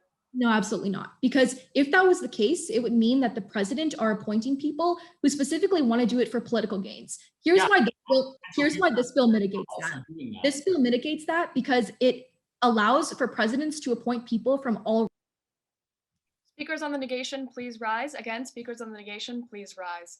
I recognize Senator Mancini and Senator Yoon. Senator Yoon, you do have the floor. I thank the chair for the recognition for the reference to the chamber. Still Senator Yoon, spelled Y-O-O-N. I know everybody's getting tired, so I'll just get right into it and I'll be timing myself on airplane mode. Is anybody not ready? Just give me a verbal objection or I'll just get right into it. All right, I will begin. Time. Senator Capita starts this debate by citing Sun Tzu, so I'll end it on the same note. Excellence consists of withstanding public pressure when it is necessary. Chamber, there comes a time where we make the decision. Do we give into public pressure when we know it's just not right for this country? I say no and fail. I'm going to go down 4 key questions left standing in this debate and show you how the negation answers all 4 to deliver the final negation ballot. The first question is, which side best reduces political partisanship? The answer is the negation. So first, Senator Gorin on my side tells us partisanship goes up when you pass, and Senators Gu and Pereira says it goes down. Let me be the clarifying voice on this argument and put it to sleep once and for all. Let me reframe and end this. Turn to Legal Branch, which notes on October 2020 that because partisanship is based on civilian perception and making justices contingent on elections is inherently partisan, passing this bill increases partisanship. Why is this bad? They further that the main cause of distrust in the government in our country is fueled by partisanship, like Senator Gu is so worried about. That's why you negate. The second question is, what happens to certain liberal rights? Senators Hassanali and Pereira fearmonger us by telling us things like abortion rights will go away. This has largely gone untouched, so let me clarify. As the New Yorker writes in June 2020, we have precedent. All current conservative justices won't overturn Roe v. Wade. But even if you don't buy that, let me flip this argument against the senators. Turn to the Poynter Institute, which writes in June 2018 that when you set term limits and make justices contingent on elections, like this bill does, it hurts abortion rights because conservative politicians can now use the 2 justices they're guaranteed as a talking point even more. It fuels populist fire, empowering more conservative politicians. Senator Hassanali, you tell us a conservative justice like Barrett hurt abortion rights. I prove to you, you can get more conservative justices by passing. Your advocacy directly hurts abortion rights. But the third question is, who reduces money in politics? Negating does. So Senator Siddiqui on my side tells us that more lobbying money is involved because of amicus briefs, while Senator Capelloni says that politicians become lobbyists. Senator Allen responds that money already exists. All are fundamentally wrong. Here's why you vote negation on this point. Logically, as I've already told you, making justices contingent on elections increases the amount of money special interests spend on those elections. Negate there. But crucially, and the fourth question, which no one has brought up this round, is who represents ideology better? Senator Allen argues for the principle of a living constitution, while Senators Osborne and Capita say we need to represent the people. The most important argument, which no one has brought up yet, is what the Inquirer tells us in March 2019. Term limits incentivize justices to hold more popular stances, not correct stances. We need to clear up this misconception that the court should represent the people. The court represents the law. Congress represents the people by writing those laws. The biggest impact is that the Supreme Court needs to be accurate in legal jurisdiction. I've proven to you that the 4 key issues in this debate, partisanship, rights, lobbying, and ideology, are all on the side of the negation. That's why you stand with me and fail. Thanks for that speech of 3 minutes, 9 seconds. Questioners, please rise. We'll begin the questioning period with Senator Allen. Did Trump not use repealing Roe v. Wade as a talking point during his election? He absolutely did. But when you guarantee Trump 2 justices, at least he can use that as a further talking point. Trump said if he gets 3, then it'd be automatically overturned, and he got 3, and it still stands. Right. No, I agree with you on that point. I say that it's not going to be overturned, but you're giving them more fire because you guarantee them 2. Why does this change anything then? If he got 3, because he could have gotten 0, right? He very well could have gotten 0. He could have gotten 1, but he got 3 instead. That's by luck, your whole right? reasoning is that he used it as a talking point. So yeah, continuing off that last line of questioning, would you say that the randomness of Supreme Court nominations is a good thing for polarization? I mean, it depends on the way you look at it. I'm just saying in my speech that when you increase, like when you guarantee every president that, they get more populist fire to use as a talking point, right? Right, I'm not saying it doesn't happen in the status quo. I'm saying it increases. If I tell you in my speech that the justices themselves believe that term limits would reduce the contentiousness of these appointments, why do you believe otherwise? Well, I don't trust the people like that have caused the problem we're talking about to like, no. I don't trust them to prescribe a solution. Thanks, Senator Yoon. The questioning time has elapsed. The speaker may be seated. Affirmative speakers, please rise. Again, I'm going to call for affirmative speakers. I recognize Picciotto and Farage. Picciotto, you have the floor. I thank the chair. For the chamber and judges reference, once again, that's Senator Picciotto, Picciotto, speaking for the first time in this session and most likely the last time as well. I will just take your silence as an indication that you're all set and all ready. Just let me know if you need another moment for any reason. Is my PO ready? All right, perfect. And I am going to be timing myself on my phone, but it is in airplane mode, of course. This is not an issue of term limits or no term limits. Let's make that clear. This is an issue of partisanship or lack thereof, polarization or lack thereof, outside influence over the court or lack thereof. Let's walk through each of the negation's most important arguments and see why, in the end, their worries and concerns are exactly why they should be passing today. Senator Gorin says that passing will increase a certain president's influence when it does quite the opposite. When we pass, we ensure that each and every president gets an appointment in the first and third years, and the first and third years only. This is actually going to help partisanship because it will make presidential elections less about Supreme Court appointments and more about, you guessed it, presidents. It means that every president has equal power over the court, and if you value this, Senator Gorin, as you imply, I expect your vote to be with the affirmation. And Senator Siddiqui, I appreciate that you brought up this issue of lobbyist influence on decisions of the court. But Senator Farage told you in cross-examination that this will essentially even out, and she could not be more correct. But I want to take it a step further and say that if the people we are appointing to the highest court in the land can be so easily influenced, we have a number of other things to worry about. And Senator Capiloni, if you really believe that the Supreme Court will take away healthcare from your constituents, I really worry about your lack of trust in the honor these justices hold. Senator Siddiqui, Capiloni, and Misra, what does the Supreme Court stand for? What does it uphold, if not neutrality, bipartisanship, and honor? And Senator Mancini, I have a fundamental issue with the argument that we should fail because retired judges will have mental health issues and should not resume their seat on the bench. Let me explain where this argument loses its logic. Senator, if you fail today and there is a justice currently serving who is suffering from a mental health issue, what's to say they will not keep that seat for 30 more years in the status quo? Currently, if someone is suffering from a mental health issue, they can of course choose that they are no longer able to serve, but it is likely that they will remain on the court until there is a president in office who makes it so that they want to choose that time to retire. This legislation does not increase servitude of individuals suffering from mental illness. In fact, it has little to no effect, and if there is any effect, it is going to be favoring what you wish for. Senator Misra, as Senator Allen rightly told you in cross-examination, there is nothing stopping you from implementing age limits in the future. These bills are not mutually exclusive. The reason we must pass today, even if we pass your bill, is that age is not the only issue. If we implement age limits only, we still have the issue of younger justices being nominated only because they have the longest shelf life. Because at that point, that's what we are essentially doing. I'm not against age limits, but when we only pass age limits, we just make it so that presidents are likely to choose younger people rather than the person most fit for the job. I will pass today to stop appointment only because of age, whether I support your legislation in the future or not. The affirmation wins on all counts, the points of the negation standing repealed. We promote bipartisanship in our court, and what more do we need for fairness and balance? Join me in passing today. Thank you. Thanks for that speech of 3 minutes and 1 second. Questioners, please rise. We'll start off today's questioning period with Senator Gorin. Hi, Senator. I'm confused. If people have Supreme Court justices would have to work after 18 years on the bench, correct? Yeah. Okay, so in that case, why wouldn't the companies that they would want to curry, like they want employment for, not try to curry favors that improve so what I'm saying is that these people are supposed to hold the highest ideal of honor, right? If they are so influenced by outside organizations, if they are so self-involved, if we are choosing people to hold the place on the Supreme Court who are only interested in themselves. Senator Yoon.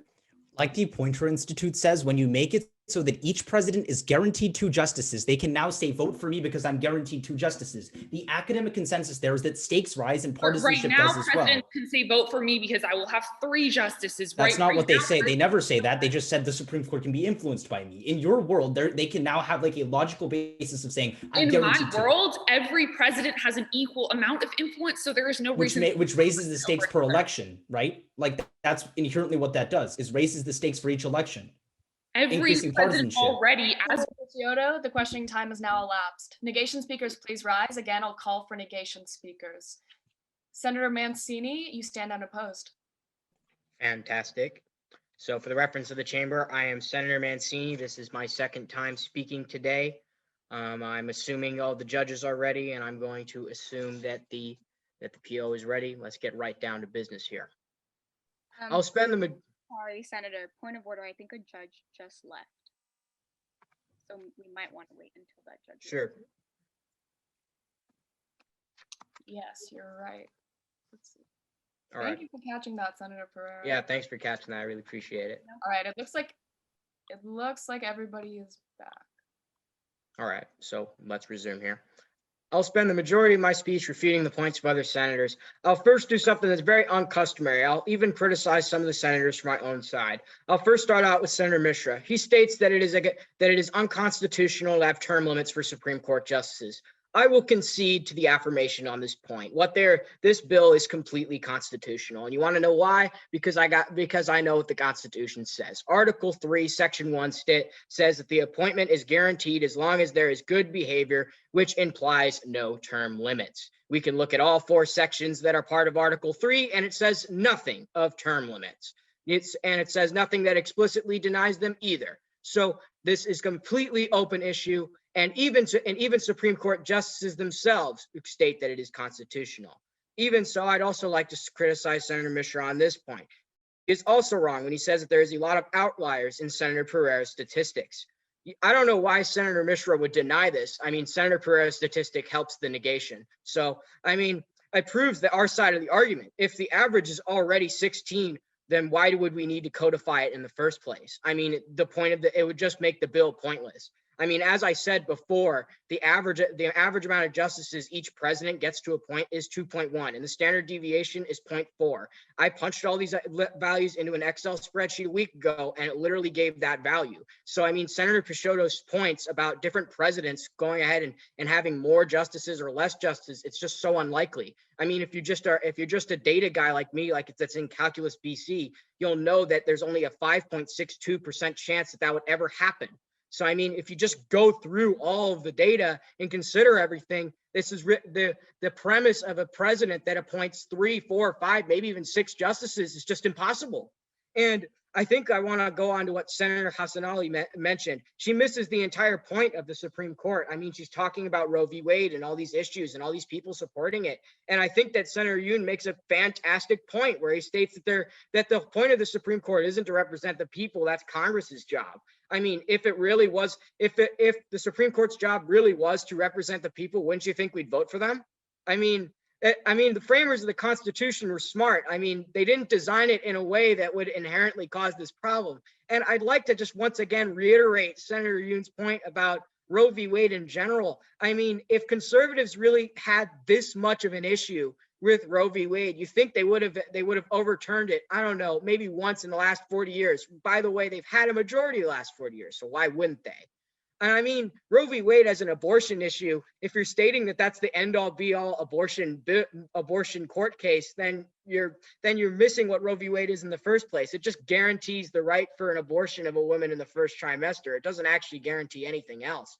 So, I mean, with all of the evidence considered and everything I've compiled, I'd like to reassert my position in the negation. I am now open for cross-examination points for further clarification. Thanks for that speech of 3 minutes and 4 seconds and your lengthy Excel spreadsheets. Questioners, please rise. We'll start off with Senator Pereira.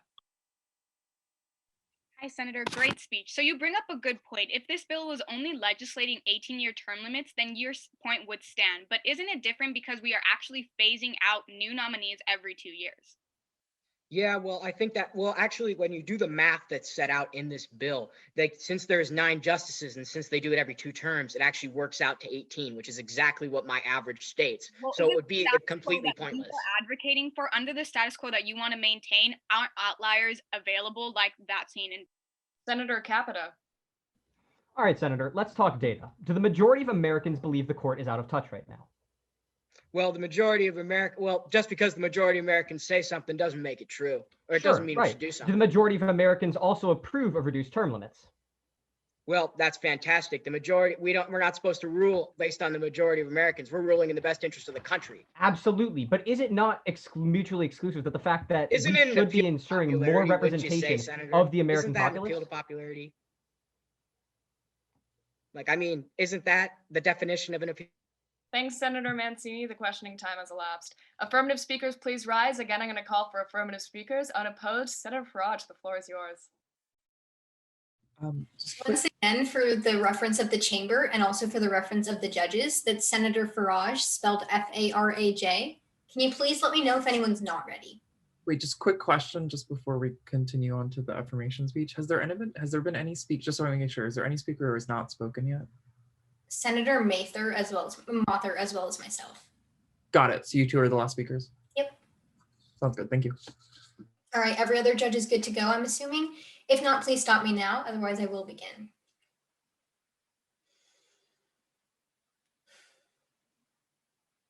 We often herald our founding fathers as the architects of this great nation, but even we can admit that they had some flaws. They weren't exactly open-minded, and honestly, their policies on the creation of the Supreme Court really weren't foolproof. I mean, you get a lifetime appointment, you can retire whenever you want, and there's no real rules about how we fill an empty spot. It kind of feels like they were asking for partisanship to run rampant. And at the end of this debate, I need to show you that the affirmation uniquely ends ambiguity in our Supreme Court, and that is why you pass. First, Senator Gorin says that today's legislation extends the president's power, and Senator Mancini is worried about limiting Senate approval time. But let's recognize why neither one of those should be a concern. A September 2020 article by Matthew Daly of the Associated Press recalls that while GOP senators were rushing to fill the Supreme Court vacancy left by Justice Ginsburg, they had filibustered the Democratic approval of Merrick Garland in 2016. And no matter if you're a Democrat or a Republican, we can all agree that the ambiguity of these rules leaves way too much room for majority party control. Senator Mancini, the addition of Section 9 to U.S. Code Chapter 128 is in place to prevent filibuster from happening. And Senator Gorin, the addition of Section 7 actually ensures that no one president has too much power over appointments because each person appoints the same amount. Regularity is what solves for your concerns. But Senator Siddiqui, Misra, Yoon, and Capelloni spend their entire speeches discussing how this legislation emboldens special interests. I actually disagree because lobbying is going to have far less of an impact. Why? Because as Senator Allen told you, we're cycling out justices sooner. And as I corroborate, the appointments are cycling between different administrations instead of randomly, which is what literally creates the judicial inequities we see in the first place. Justices are going to realize that corporate interests make no difference if the opposing party is using that same strategy. They are going to reject special interest influence. But finally, we've gone back and forth about partisanship. No matter what you believe, this legislation ultimately limits the effects of partisanship by moderating decision-making. And that is the most critical point inside today's entire debate. A June 2020 article by Nina Tottenberg of NPR explains that the Supreme Court vote on DACA just last year barely passed on a 5-4 vote. But when less ambiguity is involved in the justice selection process and justices are regularly rotated out, we actually encourage these justices to take more consideration instead of just voting on party lines. Realize, Senator Gorin, just one vote outside of party lines can mean the difference between whether women have bodily autonomy or whether dreamers can have hope for a bright future. It's time we finally realize the problems in our current status quo and strive for a better America. Affirm. Thanks for that speech of 3 minutes and 6 seconds. Questioners, please rise. We're going to start off the questioning period with Senator Misra. Hi. So even if justices are being recycled out, doesn't that increase lobbying because now justices have to consider future employment? Yeah, so you didn't listen to the second part of that argument. Essentially what I'm saying is because everybody's using the same strategy, it's not going to make a difference because now everybody's doing that. So what's the point of being beholden in the first place? If everybody's considering future employment, I would argue that lobbying would run rampant. You argue that, but I prove to you that doesn't happen. If everyone's doing the wrong thing, how does that make it right? It seems like that's what you're Because now they realize there's no point in. Senator Mother. All right, Senator, let's set the record straight once and for all. Is Supreme Court politicization good or bad? It's not amazing, but it's going to happen in either world. At least in the affirmative world, we limit the effects by modernizing and making more moderate opinions. Okay, sure. So then would I be correct in saying that increasing politicization is a bad thing? Sure, yeah. Okay, so if the negation proves that the affirmative increases politicization, would Okay, we've gone through this entire debate, and I do not believe that the negation has ever proved that we make the problem worse. If anything, we make it better by, again, mediating the effects of partisanship in the first Thanks, place. Senator Farage and Senator Mother. The questioning time has now elapsed. Negation speakers, please rise again. Negation speakers, please rise. Senator Mother, uncontested, you have the floor. I thank the chair for the reference of my judges in the chamber. That's Senator Mother speaking once and for all on today's piece of legislation. Last speech in today's round on the negation. I'm going to go ahead and assume that all of my judges are ready unless I get some sort of verbal indication otherwise. Perfect. Today's debate can be likened to a game of chess, where the affirmation believes that they've valiantly captured the pawns of the negation with the knights of their advocacy. However, the key thing that they fail to realize is that in doing so, they ultimately force our constituents into checkmate. Allow me to finally end off today's debate by highlighting exactly why the negation wins on the most important issues. First, let's take a look at political influence and partisanship. Senators Capito, Osborne, and Hassan Ali have all championed the claim that passing today's legislation is going to help curb politicization in the courts. However, this entire Congress has completely forgotten to account for the fact that the political leanings of judges themselves change over time. ABC News explains in October of 2015 that Supreme Court justices are the most radical during the first half of their terms. Over the past 100 years, judges were statistically found to drift towards the center of the political spectrum as their term progressed. Political experts explain that this is primarily because exposure to more cases and opposing political ideals tends to instill a sense of political moderation, in addition to a lack of burden by the administration which appointed them. This can be examined through historical precedents as well. The London School of Economics Center on U.S. Policy explains that Justice Harry Blackmun, who joined the court in 1970, saw a tendency to make far more moderate decisions during the second half of his term. This same principle was seen in Justice Antonin Scalia's term. Senator Capito, if we cap justice term limits to the beginning of their terms, you ensure that all of their rulings are made when they are the most politically polarized by their short-term circumstances. Senators Osborne and Hassan Ali, when you ensure that every single appointment is guaranteed to reflect the political leanings of the administration they were appointed by, we far from represent the will of the people. But Senator Allen, here's why that directly ties into your argument and the second key issue in today's debate: representing our constituents. Senators Osborne, Pereira, and Allen all champion the idea that passing today's legislation is going to bring judicial power back to the people. Here's why partisanship on the affirmative strips away for good.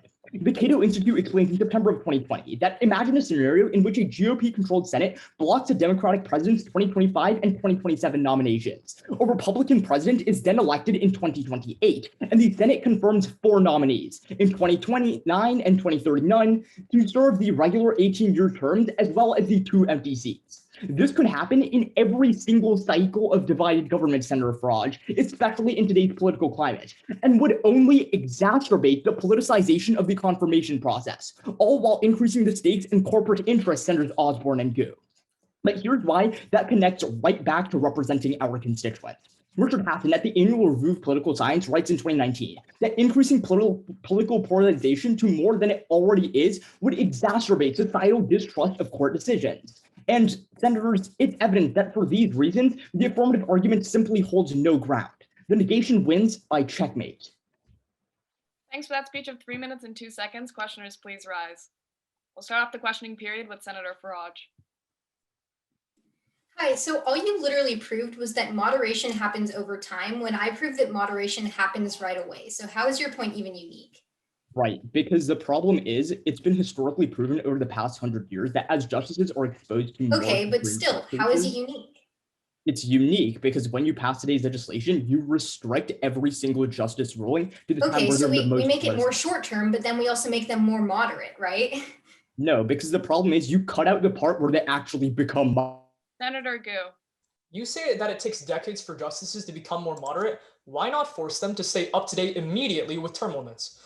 right. The thing is that doesn't happen because when justices are immediately appointed, they're bound by the political bindings of their party. Wait, but The at least party they that reflect. elected them- Sure, but at least they reflect the values of the time in which they were appointed. We have justices right now that got appointed back in like 1990. How can that be reflective of 2020? Right, I definitely agree that that's a concern, but I agree that Supreme Court politicization is even worse because you make sure that 50% of the views of the United States aren't Okay, what included. matters more, politics, like political values, or the value of culture at the time being? I say that both of them are important.